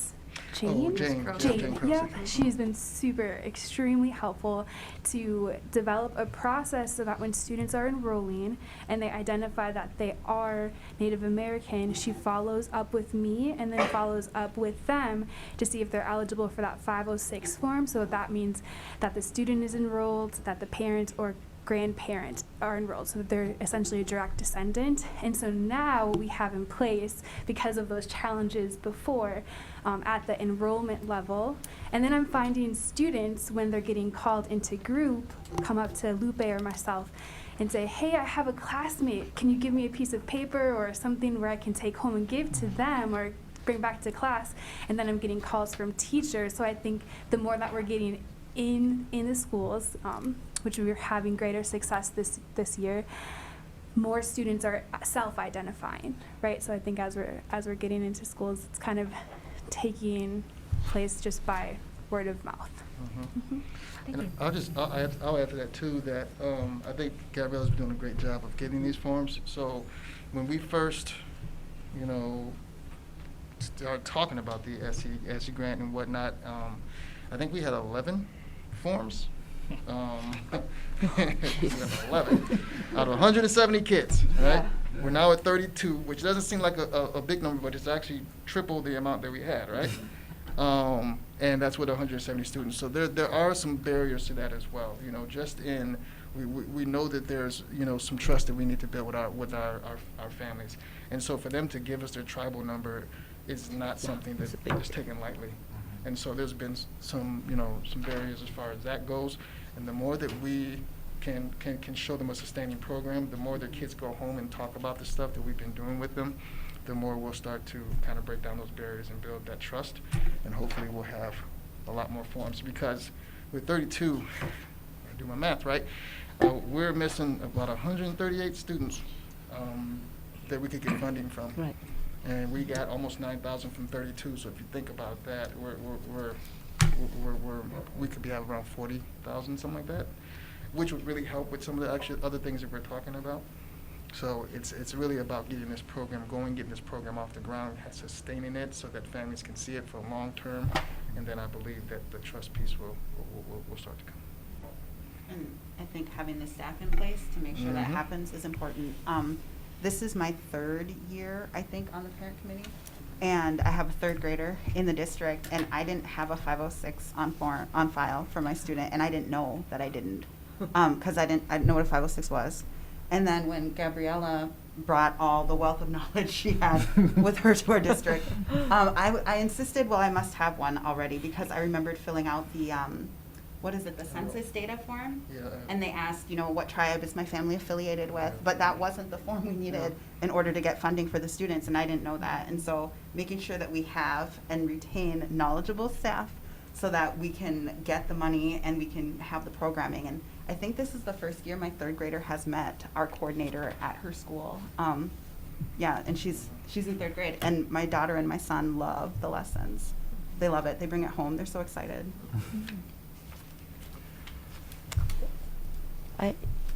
Yeah. Go ahead. So thank you so much for this. And I actually wrote in my note here that while the vote was concurrent, I wrote down reluctantly, right? Because I'm looking at all these things like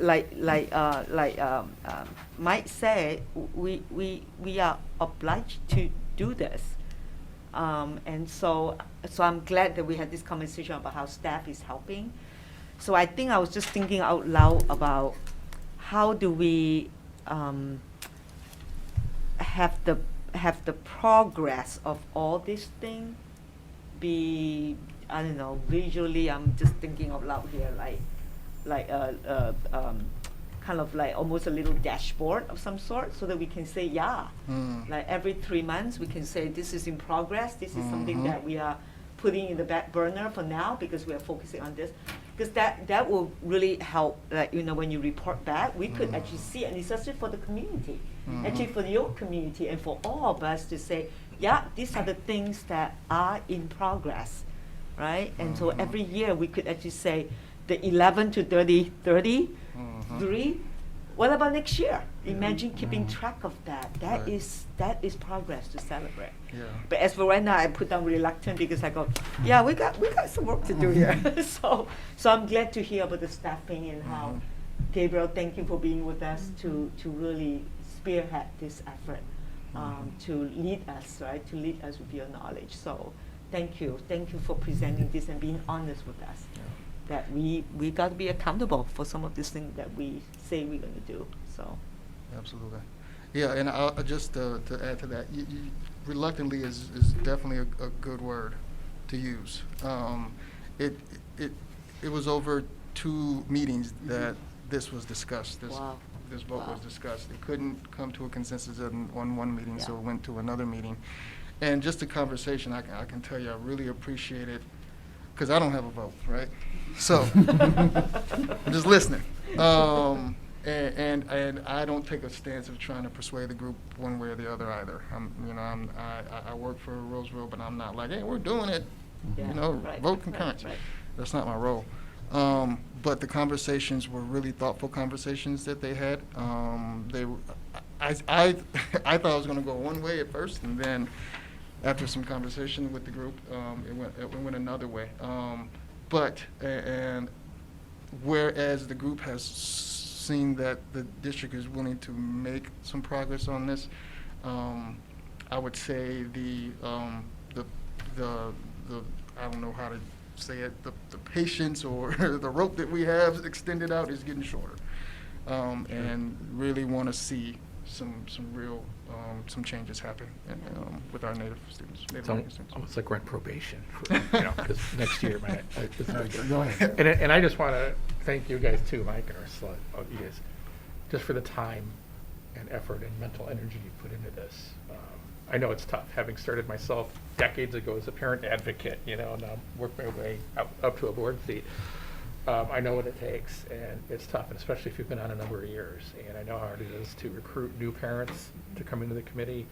And oh my gosh, this last year or two, how horrible that's been, because people have been, some of them literally afraid to leave their homes. And I know this also isn't the only thing you guys care about. I know, Ursula, you've communicated with the board on a number of things over the last couple of years, right?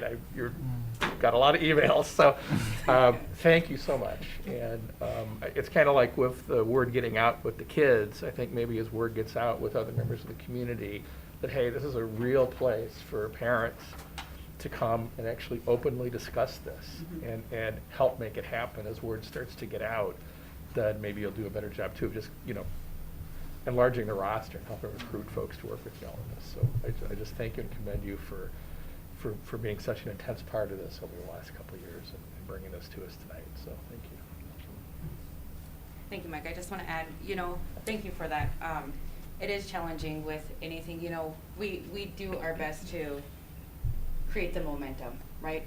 And yes, we definitely need input, because it is hard to really keep that momentum going when it is a tireless position. I mean, Ursula and myself, we've been at it for the last 3 years. I got a freshman, so I got 3 more years to go, right? Whereas she doesn't. She has a little bit more years, but after 3 years, like I'm always going to be an advocate for our younger people. Always going to be an advocate for community members. I will say that, but sometimes my voice just gets tired. So we're coming here, and this is what we are requesting. So thank you for listening to us this evening. Thank you for being here. Okay, go ahead. Yeah, thank you for these specific requests. They're detailed. They're things that we definitely need to work on. I like the fact that one of the bullets, like number 2, is educating staff on historical and educational trauma. Yeah, I think we have an opportunity here to expand that to just other students. We've talked about how the high school has a U.S. history through an African-American lens. We need to create something similar around Native Americans. There's education that has to occur out there other students run. I mean, I'd love to see that someday, if that's a possibility, develop that someday. Yeah. I like to clarify on that one. Actually, it's not for the students, it's for staff. Right? Yeah. With No, I everything would that love to is- see staff someday. Yeah, Or, I mean, everything students, that- I mean, sorry. Yeah, everything that has taken place, you know, how do you continue to build that rapport with the students and ensure that, you know, they are coming to school feeling safe? So, not just a one-time professional development training, it needs to be ongoing. Well, and I would say also, once that knowledge is there for our staff, that can be applied to some of our policies. I mean, I personally have been stressed out by the impact that some of our policies have on me, coming from, you know, living on the reservation and knowing what schools do to Indigenous families. I've received communications from schools or district employees that, I mean, were very upsetting to me in the way that they were worded. And when I reached out to the school, oh, this is just how we say it. I'm like, this isn't an okay way to say this. Like, it is not. And if you understood what Indigenous people have been through in this country and what schools have done to them, you would know why that was not an okay way to say that and why you should not send that to families willy-nilly if it doesn't mean or doesn't have the bite behind it that it sounds like it has.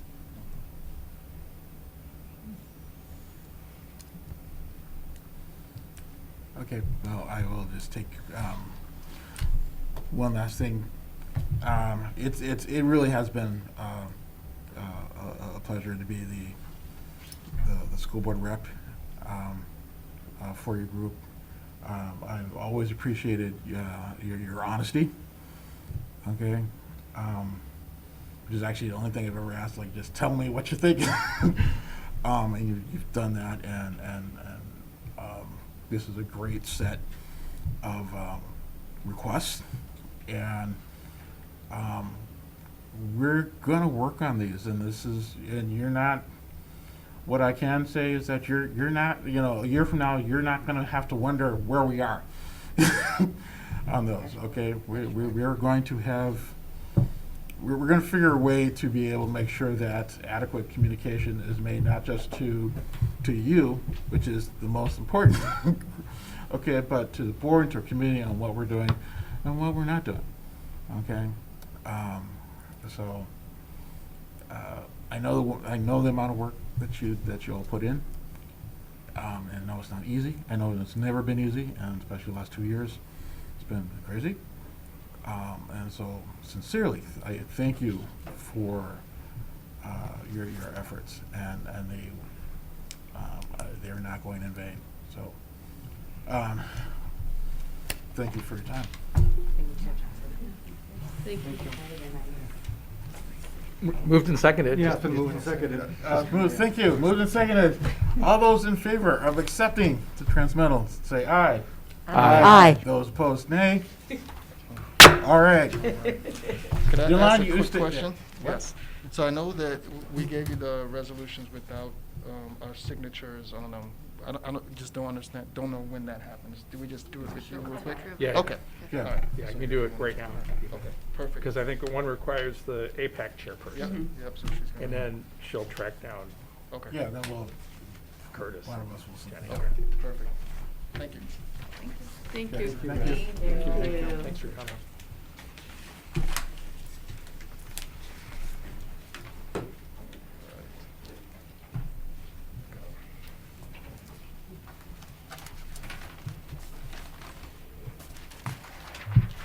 And you got me stay next, with I need us. to get up. Achievement and integration budget.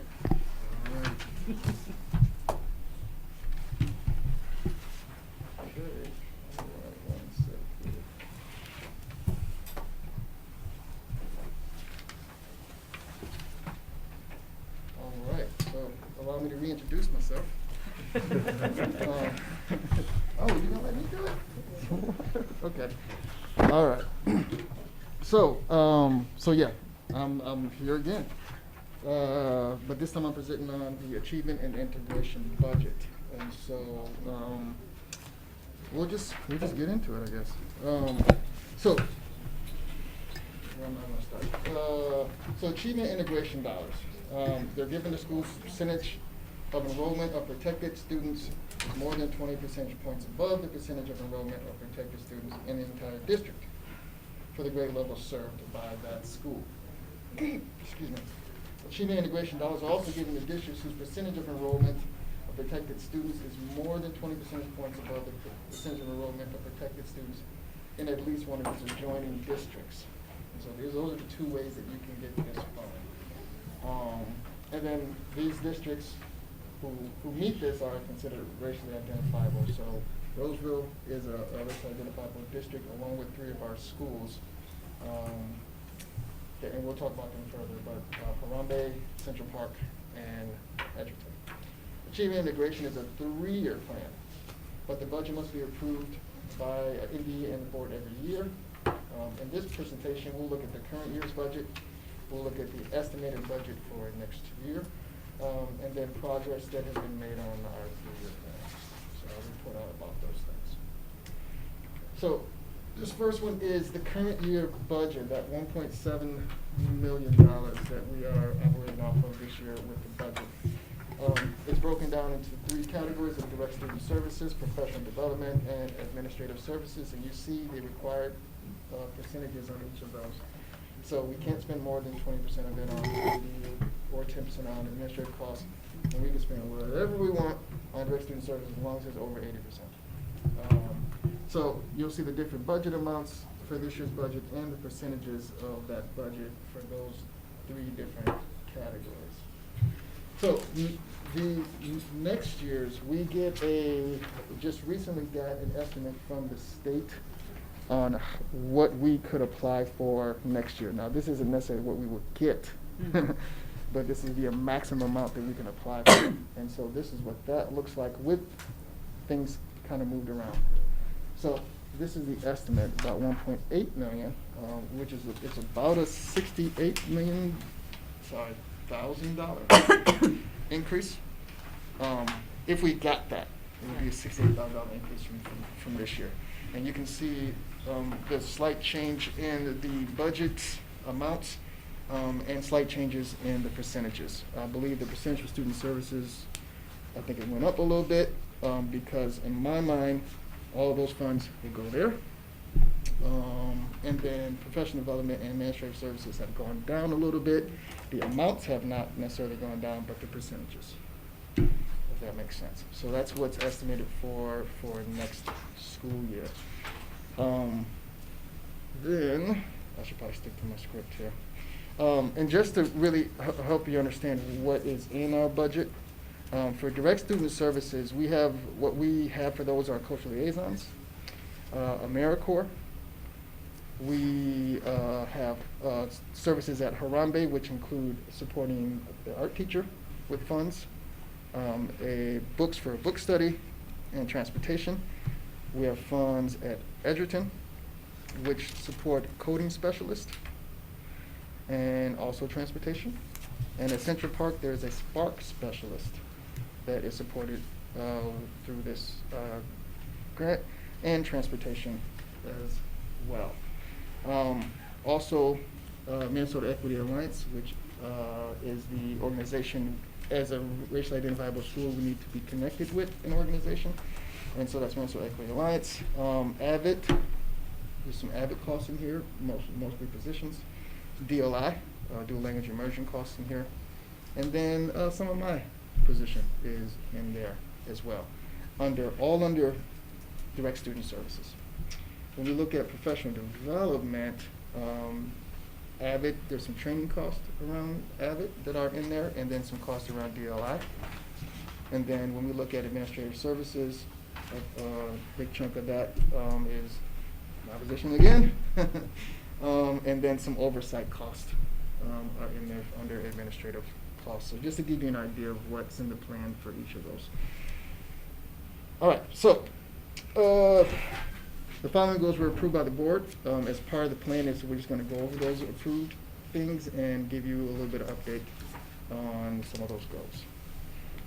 So, let me make sure I know which slide I'm on here. So goal number 1 is to increase your graduation with Hispanic students from 75.34 to 90%. The strategies that are in the goal one to achieve that is AVID, so having AVID at middle school, at Roz and at FOS. The cultural liaisons are to help with that, and then the DLI program. And so those three things are strategies to help support the movement from 75% of our Hispanic students graduating to 90%. What you see is the progress on that goal. So the initial baseline number is 75.34% in 2019. We've gone up a little bit in 2020, and then 2021 is still not available yet. It usually comes in spring. We're guessing about March. So about next month we may have the graduation totals for 2021. So, yes, sir. If I have a question, do you want me You can to ask absolutely. as you go along, or wait? Absolutely. No, that'd be great. Okay. And that's four-year graduation rate? Or is it overall graduation rate compared to kids who just drop out? Right. In this, we're looking at 4-year graduation rates for these particular numbers, right? Mm-hmm.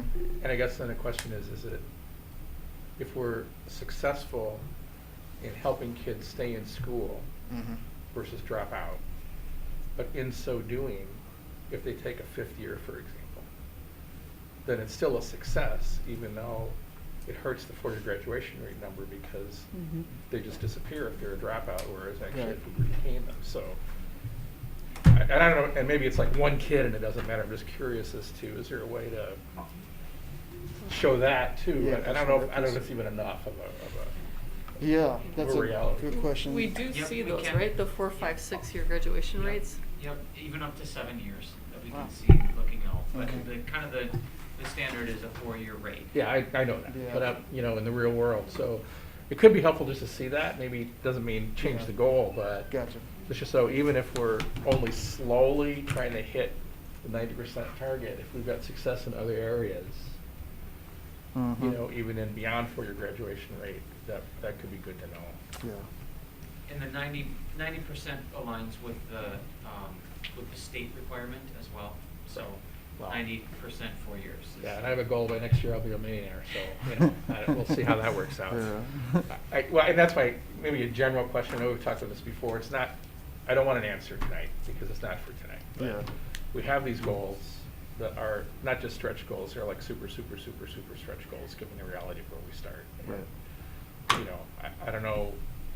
Frank used to say this too sometimes. What's the value of throwing a goal out there that we know we're going to have a heck of a time? I mean, is it realistic? Mhm. And then do we just beat ourselves in the head and make everyone feel like we failed when in fact we've gotten some significant progress? Yeah. So, yeah, I don't want to get into that tonight, but it's just something I keep thinking about. Yeah. That's what No, I hear you. It's a tough one because do you go? What does it say when you set a goal below 90? And then So yeah, there's a lot that goes into that. I agree with you. Yes. I just wanted to ask a context question. Mhm. So this goal is kind of a subset of our overall strategic plan goal to help close some of the opportunity gaps and Mhm. outcome gaps. Mhm. Is the way to think about that, is what you have specifically here, is just the programs, a subset of programs that are in essence helping Hispanic students, and this Right. subset is included because it is paid for out of this budget. Bingo. Is that Right. the correct way to Right. think about it? Yep. Absolutely. Right. So So I would say, these aren't the singular efforts, right? But these are the ones that are funded through the grant. The efforts that are funded. Right? Thank you. Mm-hmm. Good question. Okay. If you have questions, bring them. So next one, goal number 2 was that Roseville School students will self-report an increase in 2020 baseline year data to a 10% increase in 2023. In their level of comfort, initiating and maintaining positive relations with students from diverse backgrounds. So this particular goal, I'll be honest, is a little tougher. What we have for strategies in this one are cross-district activities. So, things like the Youth Executive Board. We have our AVID Summer PE program. Now, those help. Those are very, very small numbers of students. Mm-hmm. And then the other thing that's in the goal is the Civil Rights and Native American Tour. Now, that was in the goal, and that has not yet been developed yet. But what I'd like to do is I'd like to work with the Minnesota Equity Alliance to help develop that. And so we're not there with that, but it's in the goals. So I want to make sure that you are aware of that. And as you can see, the progress on the other side, we have a skeleton of a survey for our students. It definitely was not taken by them in 2020, so we don't have the baseline. But we have a skeleton. What I mean by that is we have, I think it was 25 questions, and then there are the categories of, like, you know, strongly agree, disagree, things like that. But it's not put together. It hasn't been, from my understanding, been vetted anywhere. And so there's still some work that has to happen in our office to go through that survey, and then we'll need to, you know, ensure that other stakeholders get their eyes on that survey as well. So we have something. It's not fully developed and ready to be given to students as far as that goes. So the progress on that goal is Youth Executive Board. We have 5 spots. We filled all 5. We're one of the only districts to fill all of our spots. And then for Avid PE, we have 10 spots. I believe we have 15 kids that want those 10 spots right now. So those are going well. The tour still needs to be developed. The survey, which is going to give us the data in this particular goal, there still needs to be work on that. That'll be administered online. Yeah, that would be the thought, is that we would do it online. Mm-hmm. Yep. Yeah. So that's goal number 2. I try to follow. I lost which slide I'm on here. I think this is slide 7. Goal number 3 is to increase Roseville area school students' access to a number of racially and ethnically diverse teachers. So I want to talk about this one as well. So the strategies that are in that are a collaboration with Metropolitan State teachers, which is something we continue to work on and work with, as far as getting students who are in teaching programs to come here and do their clinicals, do their student teaching, things like that, and hopefully become members of our staff.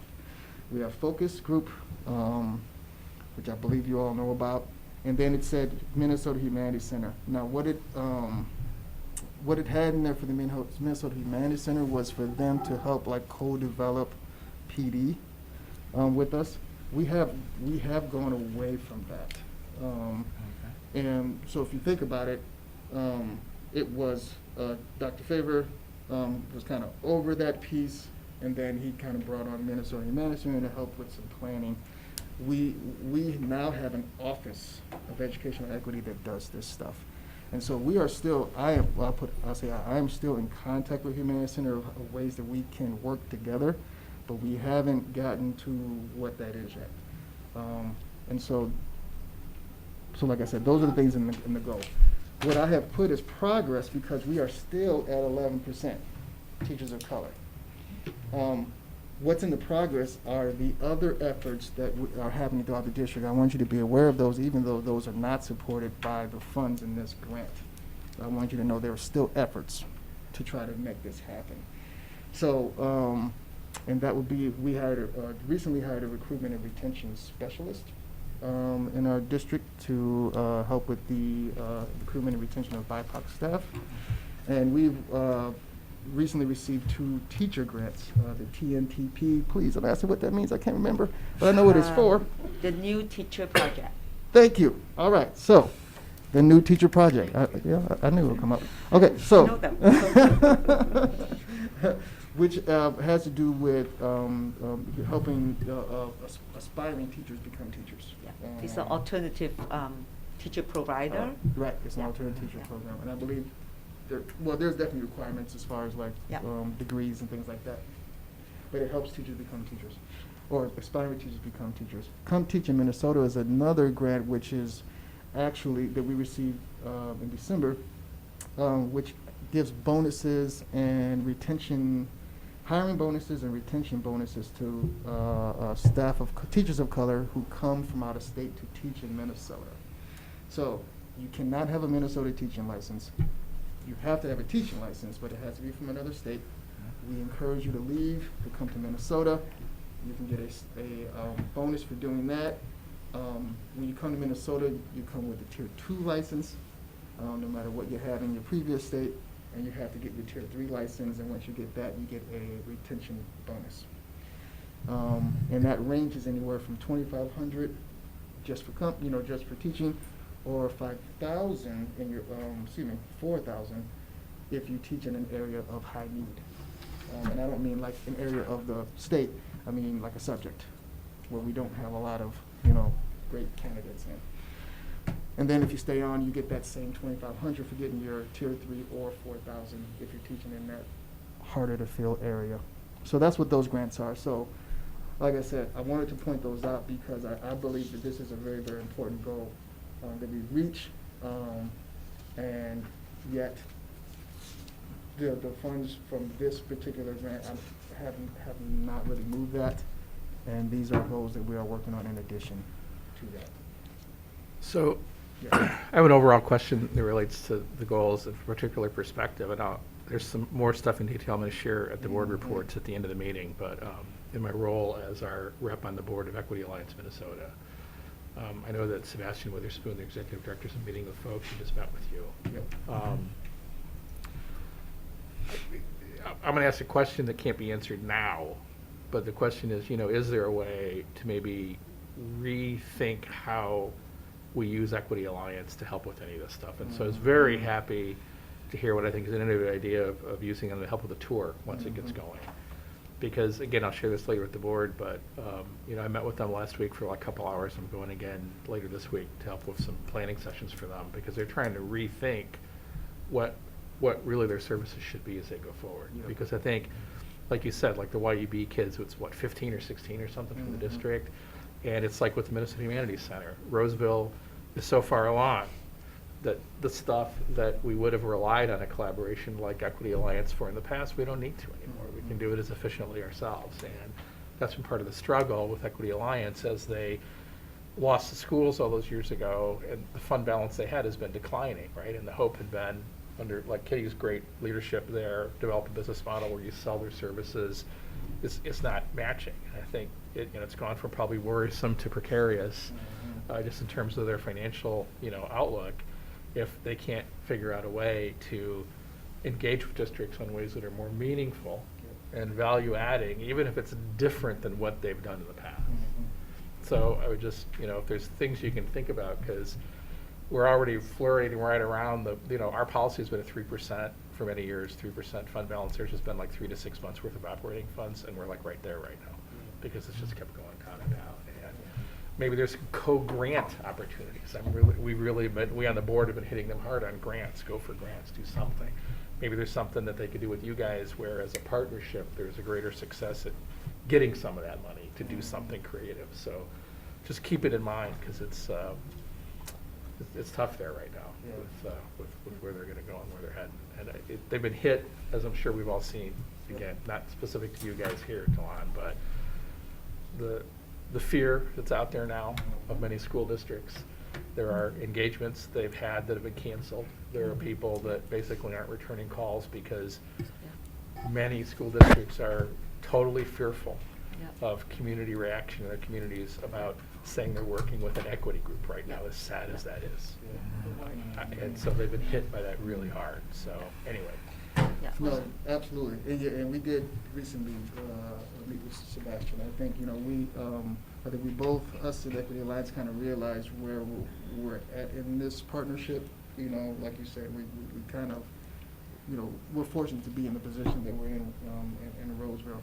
But we do value Equity Alliance, and so we want to try to exhaust all the possibilities with them before a decision is made to do anything different. Thank you. Absolutely. Okay. So now, let's talk about the racially identifiable schools. So that was kind of looking at the goals for the district, and now we're going to focus in on those 3 schools. So the racially identifiable schools are Edgerton, Harambe, and Central Park, and you'll notice an asterisk on Central Park because I just received a message, I don't know, maybe in the last couple weeks, that Central Park is no longer considered racially identifiable. Which is interesting, and I honestly don't know how I feel about that. So, so basically what that means is that they will no longer be receiving funding through this grant. Right. Now, because this is a 3-year plan and we have 1 more year left on the plan, they are still in this plan. If their status stays this way next year, then we won't write them into the next 3-year plan. If for some reason it changes, we'll add them back into the plan, is basically what that means. Yes. One of the plans the district had for them to become less racially isolated was the SPARK program. Yes. Is that what has been successful in bringing that down, or has the community and the neighborhood just changed? Yeah, that's a great question. I don't have the answer to that because I didn't think about digging into that until we just recently got the message that they aren't. I would say that the SPARK program is, because I've spoken with Principal Burkus, that it is a very popular program, and it's something that they would love to keep around. I know she's concerned because of their status now that may be a program that goes. That was my piggyback question. Yeah. We lose that coordinator or We that lose special that. funds with that. Yep, we lose the funds for that, so we would either have to find some funds for that somewhere else, or I can say the Spark Lab will continue to be a priority for the district. So the Spark Lab isn't going anywhere. And I also think, to your question, as the school district becomes more diverse, it becomes harder for a single school to be racially identifiable, 20 points per the statute. That's So what I was just I think gonna- that's probably the driving reason. Yeah, Okay. that's what I was going to suggest. It's kind of like the graduation rate. You got to take the bigger context. If theoretically speaking, if they're at 73%, then as the district hits 53%, they're no longer RIS. So it's not necessarily a reflection on Central Park. It could be a reflection that their district is going up. And so then the question is, even for further out, are Edgerton and Harambe so high in the percentage that they're not at risk of that? Or at some point, will they also fall within that 20%, just given where the whole district is headed? So, yeah. No, that's a great answer. As a math teacher, I felt like I should have had that answer. But, yeah. So, if there's no other questions, I'll just talk about these schools real quick. Okay, all right. So, these schools have goals as well, and they are combined goals. So, increase overall reading proficiency rates as measured by the MCA. I think, after I read those first few sentences, or first few words, you were like, ugh. Because MCA has been crazy the last 3 years, right? But that is the goal, to increase the rate of students proficient on the MCAs from 28.6, and this is an average of the 3 schools, to 14.3. So it's really closing the achievement gap. I should have read the rest, but it's closing the achievement gap for those schools. The strategies were individual growth plans and PLC were the strategies that were written into the plan. And you can see the initial data of 28.6 in 2019. We had no MCA data in 2020. It wasn't even a test that we took. But in 2021, we did take the MCA test, but there's so many variables to that the data is not necessarily reliable. In the amount of students who took the test, we had so many families that were able, they've always been able to opt out, but they did opt out that particular year. And I thought I had the numbers for the schools, but the percentage of students taking the test at those 3 schools was pretty low. I think Harambe was the highest with about 70% of the students that took that particular test. So let me ask you a question. It's optional, right? Students can opt out. It's optional, yes, sir. And so if I'll just throw this as a hypothetical. If I am a student who's struggling, I might opt out, right? Yep. So, and there's no belief it's going to become not optional, right? Right. It'll stay opt out. Right. So I have a bigger question, and is should this goal be recrafted to base it on something other than the MCAs? Because that test is only going to accurately reflect, kids who choose to take it. Exactly. And so it's not going to, if I'm a kid that's struggling, and I say I'm not going to take the test because I don't want to be embarrassed, I don't want to look stupid, I need to help. I'm not going to be part of the group that said, it's not going to be identified there's a problem there. Yeah. So again, not to answer tonight, And I don't know what there is, Yeah. you know, as an alternative. Maybe there's something that we track, that we administer that isn't the MCA's, but the MCA's, as you said, it's just how, they don't really tell you about the student body. They tell you about the portion of the student body who have self-selected to take the test. Mhm. That's a larger question. Yeah. About what do we do to replace? We all have our arguments with the MCA's. That's right. I know Frank did. Yeah. We all do. And well, what are they really measuring? Right. Well, and it's even beyond that. It's not only what they're measuring, it's now who are they measuring, Yeah. which is Yeah, even, they're not, which is yeah. a double problem. Right. So, and again, can't get it tonight, but Yeah. don't want to disrupt this. This is great work, obviously, and, you know, but still, you get Yeah, where we're going with absolutely. this. And, you know, one of the, so, two thoughts on what you said. Our staff does a great job of helping students understand the importance of taking this test.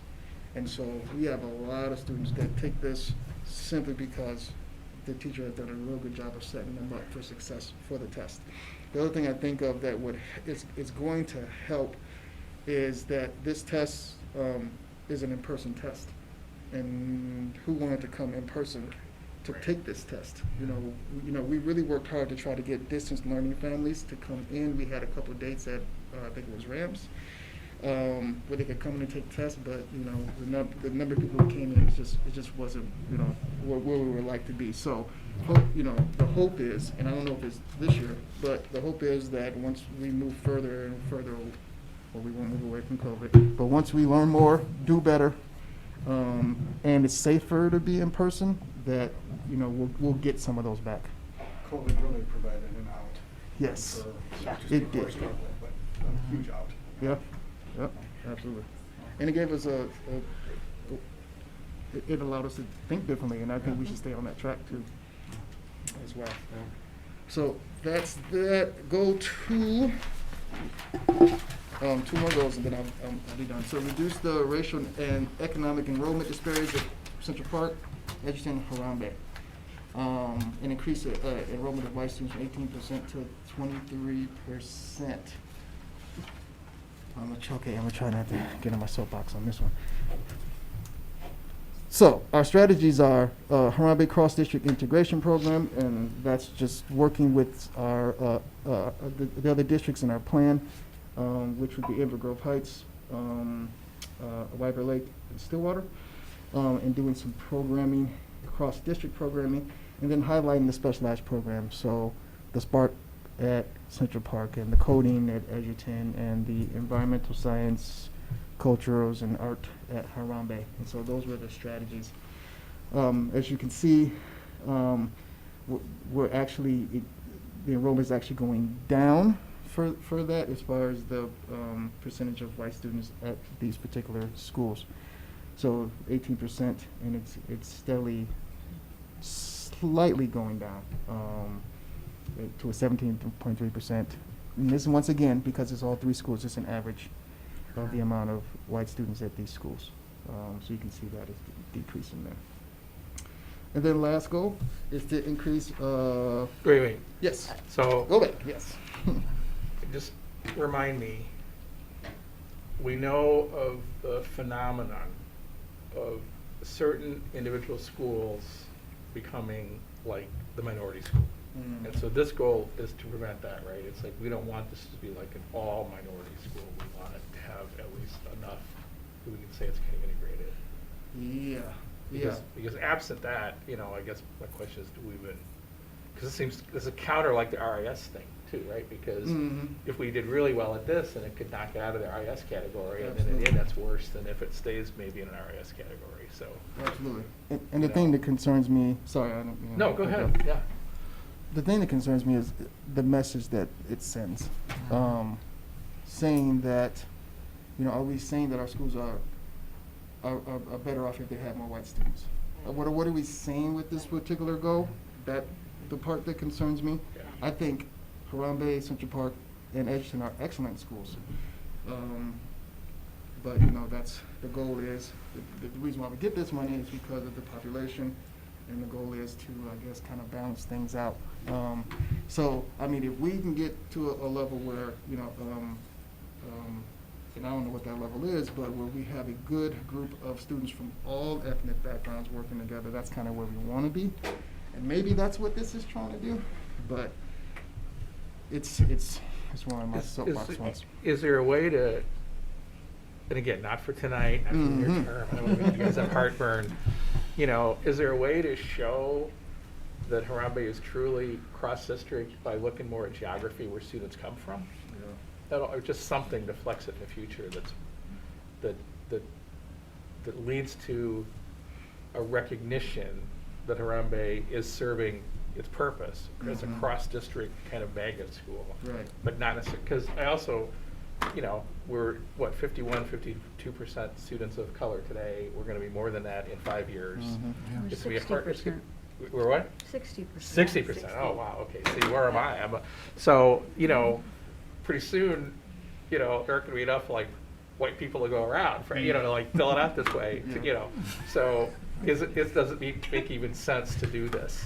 Right? I'm sorry, Curtis. But, you know, it's like, that's the truth, right? It's like, well, and how do we, this gets to the cultural stuff that drives me nuts, you know, about how do folks identify, you know, and if you have a mixed ethnic or mixed racial family, you know, then boom, those kids are all categorized a certain way, which, you know, that's a societal thing, which may be right or wrong, but it just drives me crazy. And we're stuck with this kind of thing where it doesn't, I'm not sure this measures something we really, that's meaningful for our goals, that's all. So, yeah. So, in that same vein, it's almost as if the goal is more integration, which is what this fund is about, how are we engaging the white parents to think about this in terms of the message or what is about Harambe that could be more attractive? So I'm just thinking out loud. No, right? you're absolutely right. So that it's not about the number, but it's about the true authentic goal of integration, right? For a multicultural organization, a society. Now I have to correct Mike for a minute as a math teacher, right? You can't call them minority students when they are the majority. Yeah, right, exactly. That's actually part of my point. Yeah, exactly. Yeah. I just said it's like, you know, the whole word minority drives me crazy anyway. You know that. Yeah. So I was just thinking out loud about that, right? So instead of looking at the number, what is about this goal that is really truly about the relationships, about what we need to build in our community? Right. Absolutely right. And that the highlighting like specialized program kind of gets to that.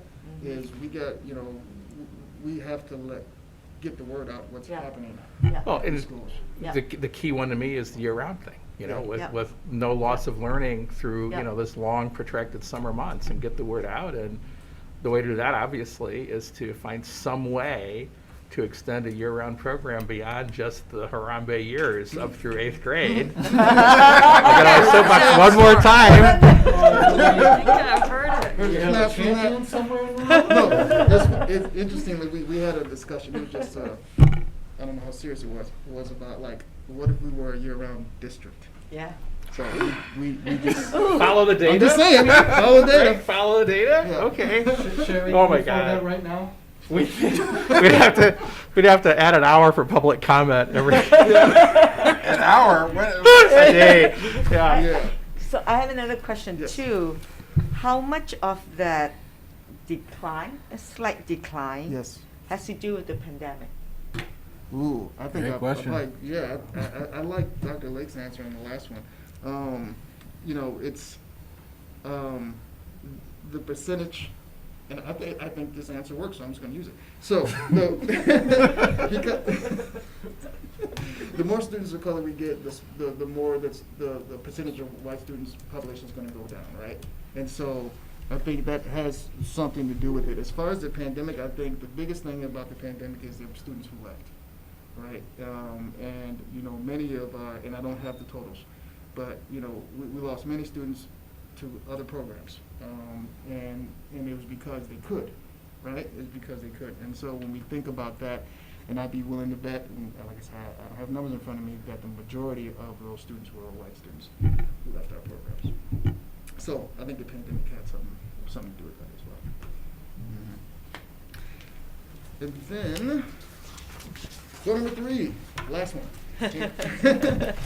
So we want to increase students access from these schools to teachers with an understanding of racial equity and skills and culturally responsive teaching from 96% to 100%. I'm not sure where the 96% came from in 2019, but we are working with 100% of our teachers on this. We are doing PD with 100% of our teachers on this. We are holding 100% of our teachers accountable for this. And then what I will add to this is not only, so this year, 2021, not only have we done this with our teaching staff, but we've done this with our paras. We've done this with our cafeteria workers. We've done this with our clerical.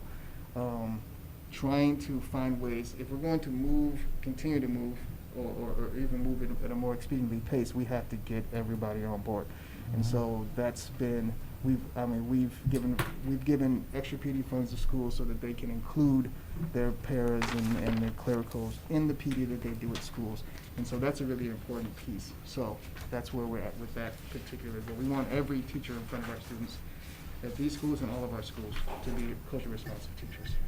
And there's a nice natural connection between your two presentations, right? Because the professional development coming out of our Office of Educational Equity is top notch. So how can we really be explicit moving into the future to include the American Indian professional development in that regular training? Yep, definitely. Yep, definitely. And then, so we'll provide more information on this at the next meeting that we have about this, which is the World's Best Workforce in the fall. And so then we'll talk about the plan for next year, which is pretty much the plan for this year. But we'll be, the exciting thing about next year is we'll be writing the next 3-year plan. So, it'd be great to talk about that at some point. Making the plan your own and our own as a district too, getting the reset under your leadership. So yes, we look forward to that as well. Absolutely. All right. Other questions?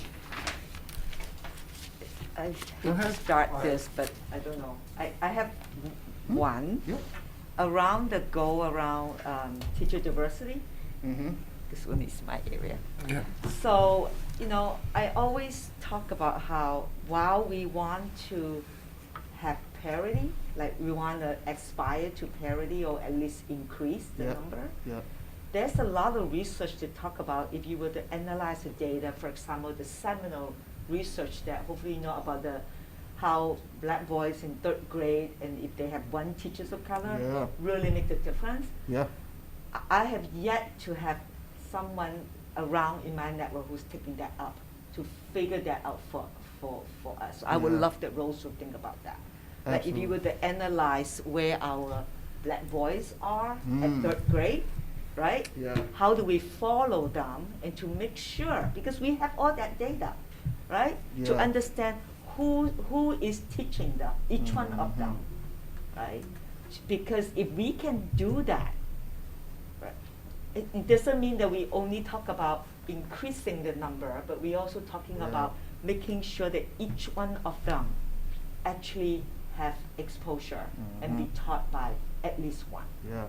And I have a feeling that this is applicable to probably most of our students of color, right? So that was one of the most seminal report out there that says that parity may not be the answer because sometimes it feels like a goal that you can never reach. But if you think about serving every student and really focus on that, maybe there's something we can do. And we can use data to follow the students. So I would love that Roseville take that up. Yeah, I think that's a great idea. I think you're referring to I think it was out of Tennessee or something, was a study where they followed kids in 4th grade and then they decided to follow them beyond. Or is it North Carolina? I can't remember which one. One of them. Right, It's a seminal report. I can send that out. It's an amazing report that I wrote a blog about.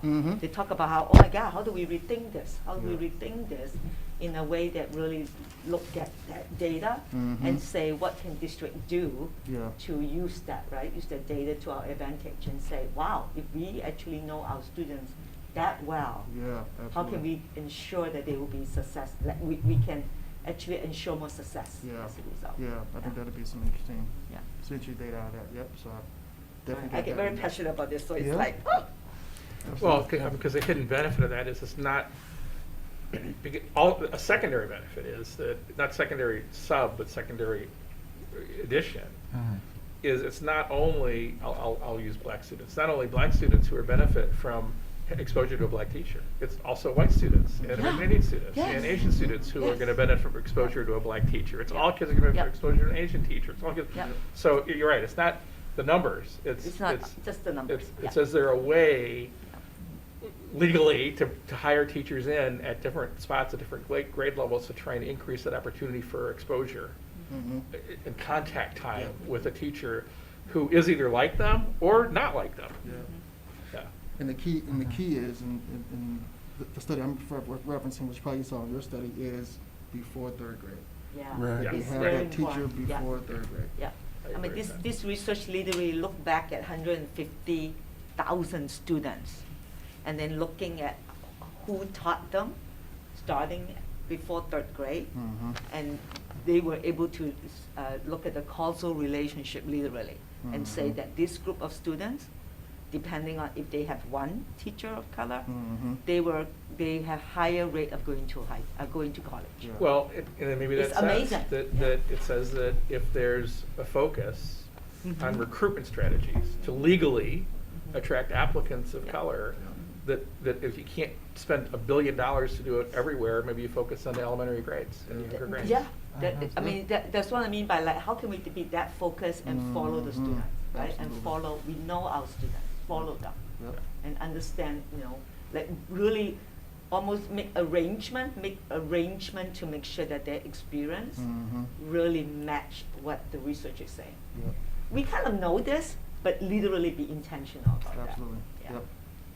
Yep. And that's some things that we are working on. So like I talked about the retention specialists that we have a couple of grants that are going on. Now, some of these are happening in different spots, Just one more, and I'll do that in the board we need to update. bring those efforts together, and that's something that we'll be working on next. So we'll talk some more when I do my board update. Okay. in my thing. I didn't want to drag this on, so. Absolutely. Any other questions? I want to move. That the board approve the 2022-2023 Achievement and Education Budget as presented.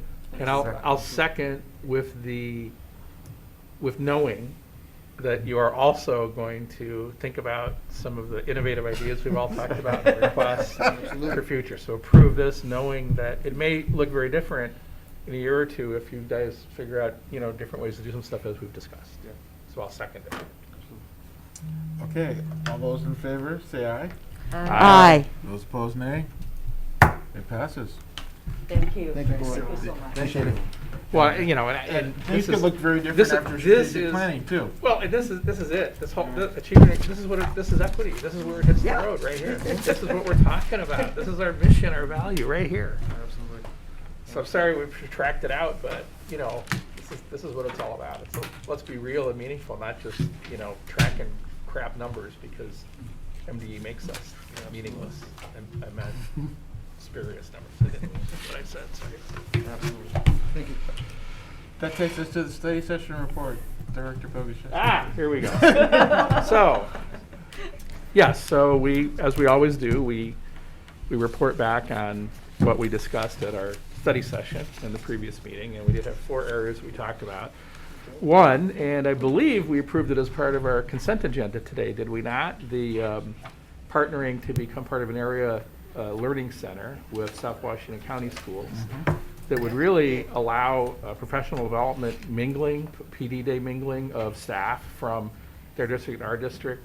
Again, this is a state-approved legislative program that is then meant to focus on academic and learning skills, applied learning opportunities, trade skills, vocational skills, work-based opportunities, youth service, all that kind of stuff, English language and everything. So today, collectively, those are programs that we provide via FAS, via credit recovery, the middle level day programs, the targeted services we have for K-8. And so it's a way to extend that in a collaboration so that it's more efficient, we can all benefit from it. And the benefits was that it's cash free, it's not going to cost us anything. Either we or Sawashco could pull out if we wanted to. I think the way it's set up is for an automatic renewal. So there's very little risk involved. Let's just do it and see how it benefits both of us. The second thing was some new instructional programming that we heard about, an initiative focused on language essentials for teachers. MDE funded with a stipend, and this year is a pilot program. 74, I think, was the number that we heard of teachers that signed up for it at least a couple weeks ago. And it's kind of a reading CPR for teachers. That the teachers in the pilot program will be attuned to helping kids with reading and learning to read, no matter, even if they themselves aren't necessarily reading teachers. That it's a way to broaden that that identification and allow teachers to assist. What's where they say learning moments, right? Where there's a learning moment on reading, that they can capture that moment and help the kid with it. So that was exciting. Third, we heard about the exploration that the district is doing to expand to Abbott Elementary, and how that fits into, frankly, some of the goals that we hope to achieve with our levy, and that would be money well spent. That if it did move down into the elementary grades, it would not be an elective as it is in the upper grades. It would be school-wide with Wicker and the other methodologies and techniques to help kids learn. And so I think that Director Smith, Director of Equity Innovation Smith, said it very well during his presentation, that in effect it means that AVID for those schools is not just something on the plate, it is the plate. There's a great analogy. I love analogies. So if he's still around, there he is. I give credit to Director Smith. So I think that's exciting, and we'll see how that goes and how it stands up through the whole strategic planning process. And then we also heard about the online learning exploration. The district would be surveying parents in the community to see if there's a desire for it, and then depending on that, we could look at if it's something that we actually might want to do. There's some MDE approvals that would have to be made. There's some legal stuff for how it could work. So it's not a proposal in terms of we want to do it. At this point, it's really exploratory and seeing what the appetite could be out there from families to have kind of a forever online option as we move forward. I said 4, there's actually a 5th one, and that was just that at the time, I think the district was developing a short list of facilitators for that strategic planning effort, and I think Rose and Kitty have been involved in that. And I don't remember the date, it wasn't tonight, but at some point we were going to hear who the recommendation was for the facilitator to bring on board to start that process. And just looking ahead, the thought was roughly April through November in terms of that strategic planning process with the use of that facilitator. So those are the things we talked about at our study session. Thank you, fellow board members. Thank you, Superintendent Lake. Great job. Okay, really, really nice, very detailed. Yeah. Well done. Thank you. Okay, so that takes us to board reports, and I'm good. I was going to pick you Because anyway. I want to focus the concert first. Was there a concert? Yeah, there was a what concert. was it? Like I said, we're gonna have about 6 different variations of this probably concert. Hang on, we gotta give you a little. Sonic Tofa was fantastic. Yeah. Actually, you know, it truly was the first time I had been exposed to their music, their style. They were fabulous. I just love the whole a cappella singing. I mean, I'm a kid of the 80s. I grew up with the Nylons. And, you know, it just, you know, they were fantastic. I was also so impressed. It was my first time to really check out the acoustics of the John J. Tyne Performing Arts Center. Fabulous, fabulous place. And it takes me back to thanking the community in 2017 for passing the bond referendum. Otherwise, that Performing Arts Center does not get built. But they were a treasure to watch. That's a fantastic center that the community can share, that we can all share. But you know, I thought it was great.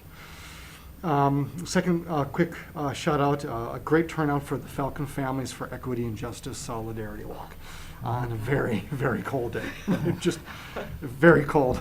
But you know, it just seemed, I was warmed by 50-something folks that attended. Great school board representation, great parents, great community representation. Director Smith had some great, powerful, moving words for us.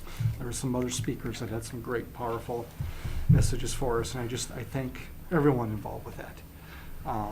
It was just, it was important to be a part of that, that community. And like I said, I was cold at first, but it seemed like it just kind of melted away, you know, after we started to walk in. But it was powerful and it was moving.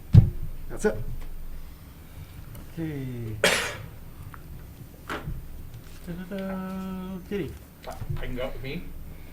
I was gonna have, if Rose would go first, because then I'll fill in anything from the business, or the finance committee that she doesn't, so. Sure. Well, I was at the concert. You know, everything you said, yeah. It was amazing. I'm a fan now. I'm a fan. I was also at the rally. I mean, it was cold. I almost didn't want to go, but I'm glad I did. I'm just, glad I did. So, and I've been involved in the financial, I don't know what to report about that. Maybe you have to help me. But yeah, so we had my first financial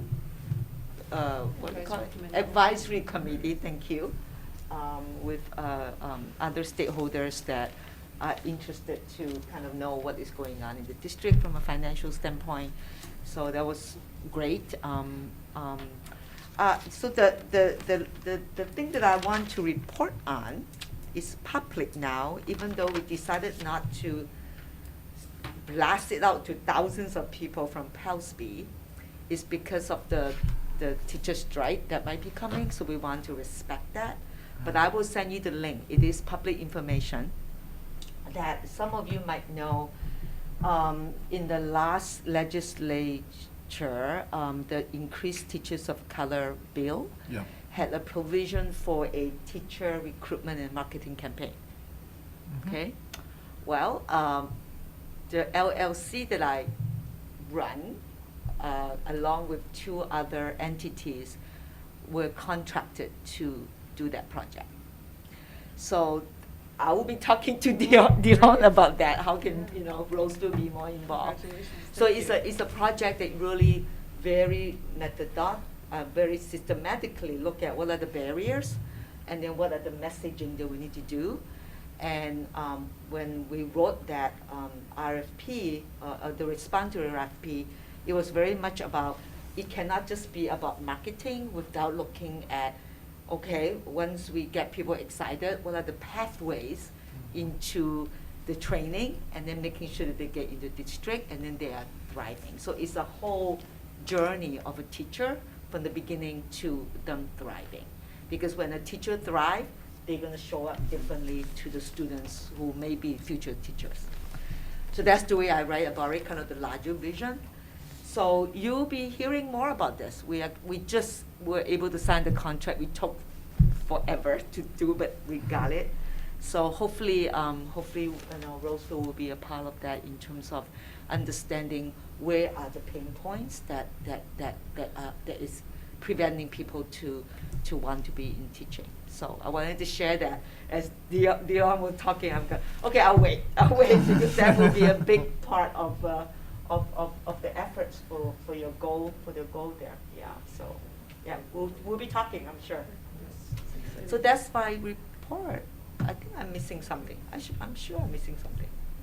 Oh, the strategic planning thing. But maybe you'll be talking about that. So I'll wait. Study session. I will. Yeah. I'll Kitty? Got a variety of things to report on. Just wanted to, the LGBTQ plus Equity Council is very actively working on different elements, and just wanted to give a brief update that there'll be a LGBTQ plus affinity group for our staff, and they'll be forming yet this year, and they're hoping to get 2 meetings yet this year. So each time I'll just report a different element of what some of the things are doing. At Edgerton, it's exciting that they're continuing to do what they call community conversations. Others have called town halls. So not just having our PTA in the different buildings, but having a session for just parents to hear about the community or hear about what's happening in schools or express their thoughts on different things. And I'm really excited that that's continuing. I mean, they will have a PTA too, but it'll be more kind of an advisory committee on what you need, and work on events and activities that help build the community and our fund for the families. So it's interesting how that's evolving now, how we're kind of developing 2 streams of kind of parent engagement within the districts. The Falcon Families for Equity and Justice, we obviously heard about the Solidarity March, which was wonderful, but I also had a chance to attend their session. They meet every month, and it's really neat because what they do is they all come with different resources that they've read or podcasts, or it sounds like each month it's a different topic. This month was, what's a podcast that you've listened to that you found really good and valuable? And they're compiling that information and then sharing it with other families. And have some real good conversations about some of what they learned to share with each other and highlight from their different readings. But really a group dedicated to try to continue to unlearn and relearn and learn about what's happening in our communities and different groups in our communities, and some of the history as well as interactions, etc. So that was exciting to see.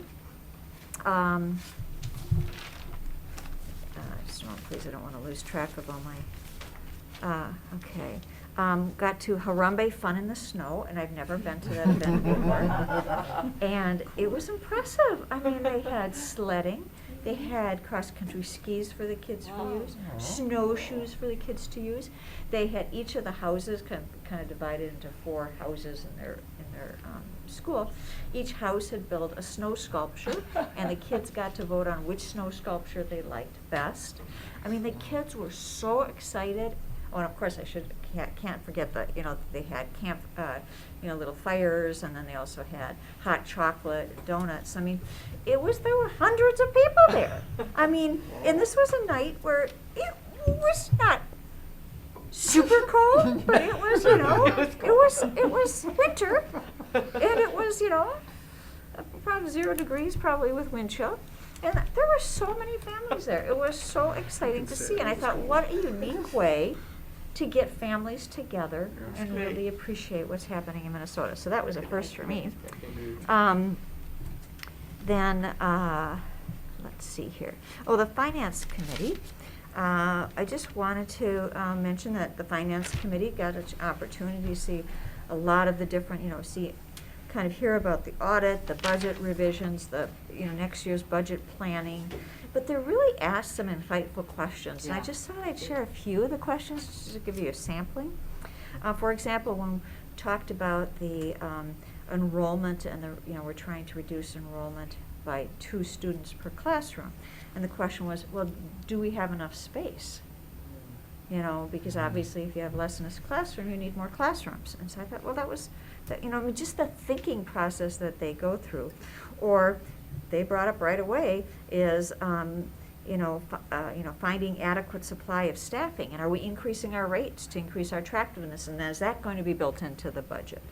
Or a third question that I was going to share was, let's see here. Oh yeah, with talking about all these different funds that we heard about tonight, did we get any extra help this last year to deal with it? They really.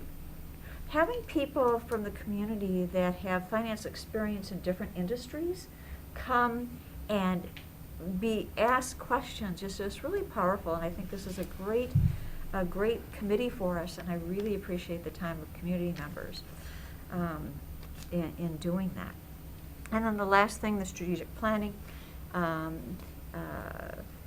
Superintendent Locke has, identified 4 groups potentially that would be interviewing. We held 2 of the interviews. We have another one scheduled this week, and the last one is still up in the air as to whether it'll happen or not. But that is definitely moving forward, and at least the first 2 candidates were very strong, but come at it with really different approaches, which is really exciting to see. Gives an opportunity to really think about what is it we're truly looking for. So it's been very fun process. Yep. That's my report. Thanks. Just a couple updates. They had a SEEK committee meeting last week. Had some good open and honest feedback. There was a few parents who hadn't came for about a year and thought some of the same things that we're talking about now is what we talked about years ago, and nothing had been done. So I thought Assistant Director Taylor Anderson did a great job facilitating that group and walking through that.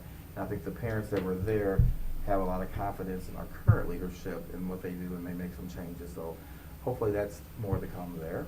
Also got to spend some time with Principal Johnny Cook over at Rams. Enjoyed our conversation. He has some ideas about getting parents involved in middle school, like the PTA. He said it's been a hard adjustment, especially he came during COVID. But in his mind, what he's been told a lot, there's more involvement at the elementary school, and it kind of winds as you go up. So he has some goals there with the parents to get there. So I was excited after meeting with him about some things, since I have a vested interest of having a 7th grader there, that parent involvement there. So good there. Cool.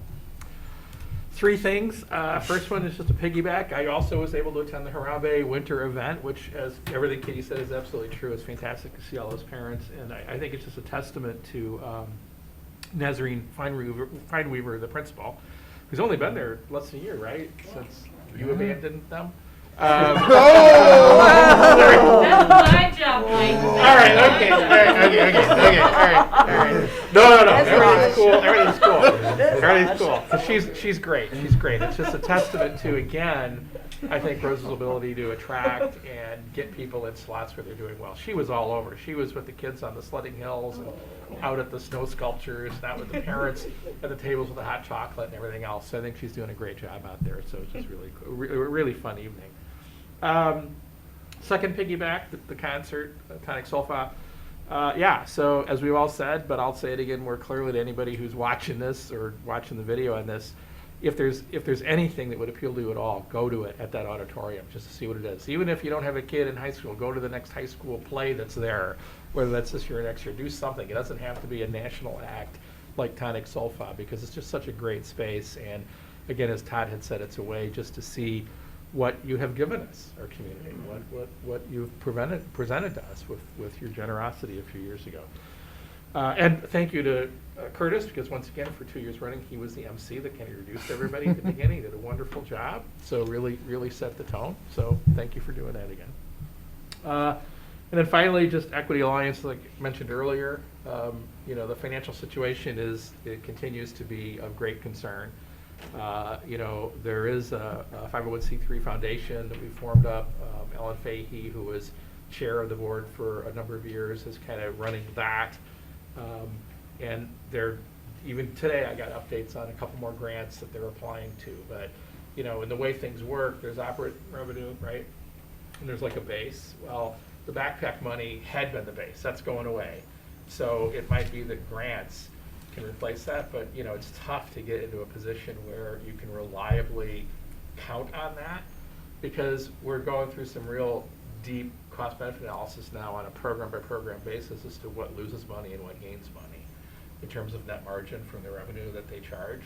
Because there are some activities that are still very worthwhile, but in terms of the cost of staff to deliver those programs and services, is a net loss. And so we may be in a situation this next year where we actually have to pull back on some stuff that Equity Alliance has been providing, just because it's not self-supportive in an environment where we're going to think about that. So more to come. And 2 sad things to report. Tanya Sconyers is retiring within a month. Will be leaving Equity Alliance, and Paula O'Loughlin has announced that she's going to be leaving in mid-March, just to take some time off and focus on other things for a while. So part of what we're talking about, Sebastian and I, is, do you just replace them? Maybe there's a way to do some contracting so that you can get needed hours of PD or focused work without having to go through the benefits expense on top of that, and just be as economically as we can in terms of providing the resources to deliver the services in relation to what they can charge. And like I said earlier, they've been really hit by a retreat almost of boards and districts around the metro and around the state who are just terrified of being identified right now, doing anything like an equity audit or whatever. They're just afraid people are going to come to their meetings and roast them alive. So they're feeling that. A good light is our audit report was received at the last meeting the other week. Got a clean audit. So it's a clean audit of declining funds, but still it's a clean audit. With an organization so small, there were a couple minor findings in terms of checks and balances on, like who buys the pizza, that kind of stuff. But it's been like that for 20 years. So nothing material. So I just reporting back to you as your board rep there, a clean audit was received and approved, and there you go. That's it. That's all I got for you. Okay. All right. Was able to attend the Falcon Families for Equity. Absolutely a wonderful experience, and it was cold. And, but it was really heartwarming to see so many people out there. So that was also awesome. There is a going back to some of our earlier guests.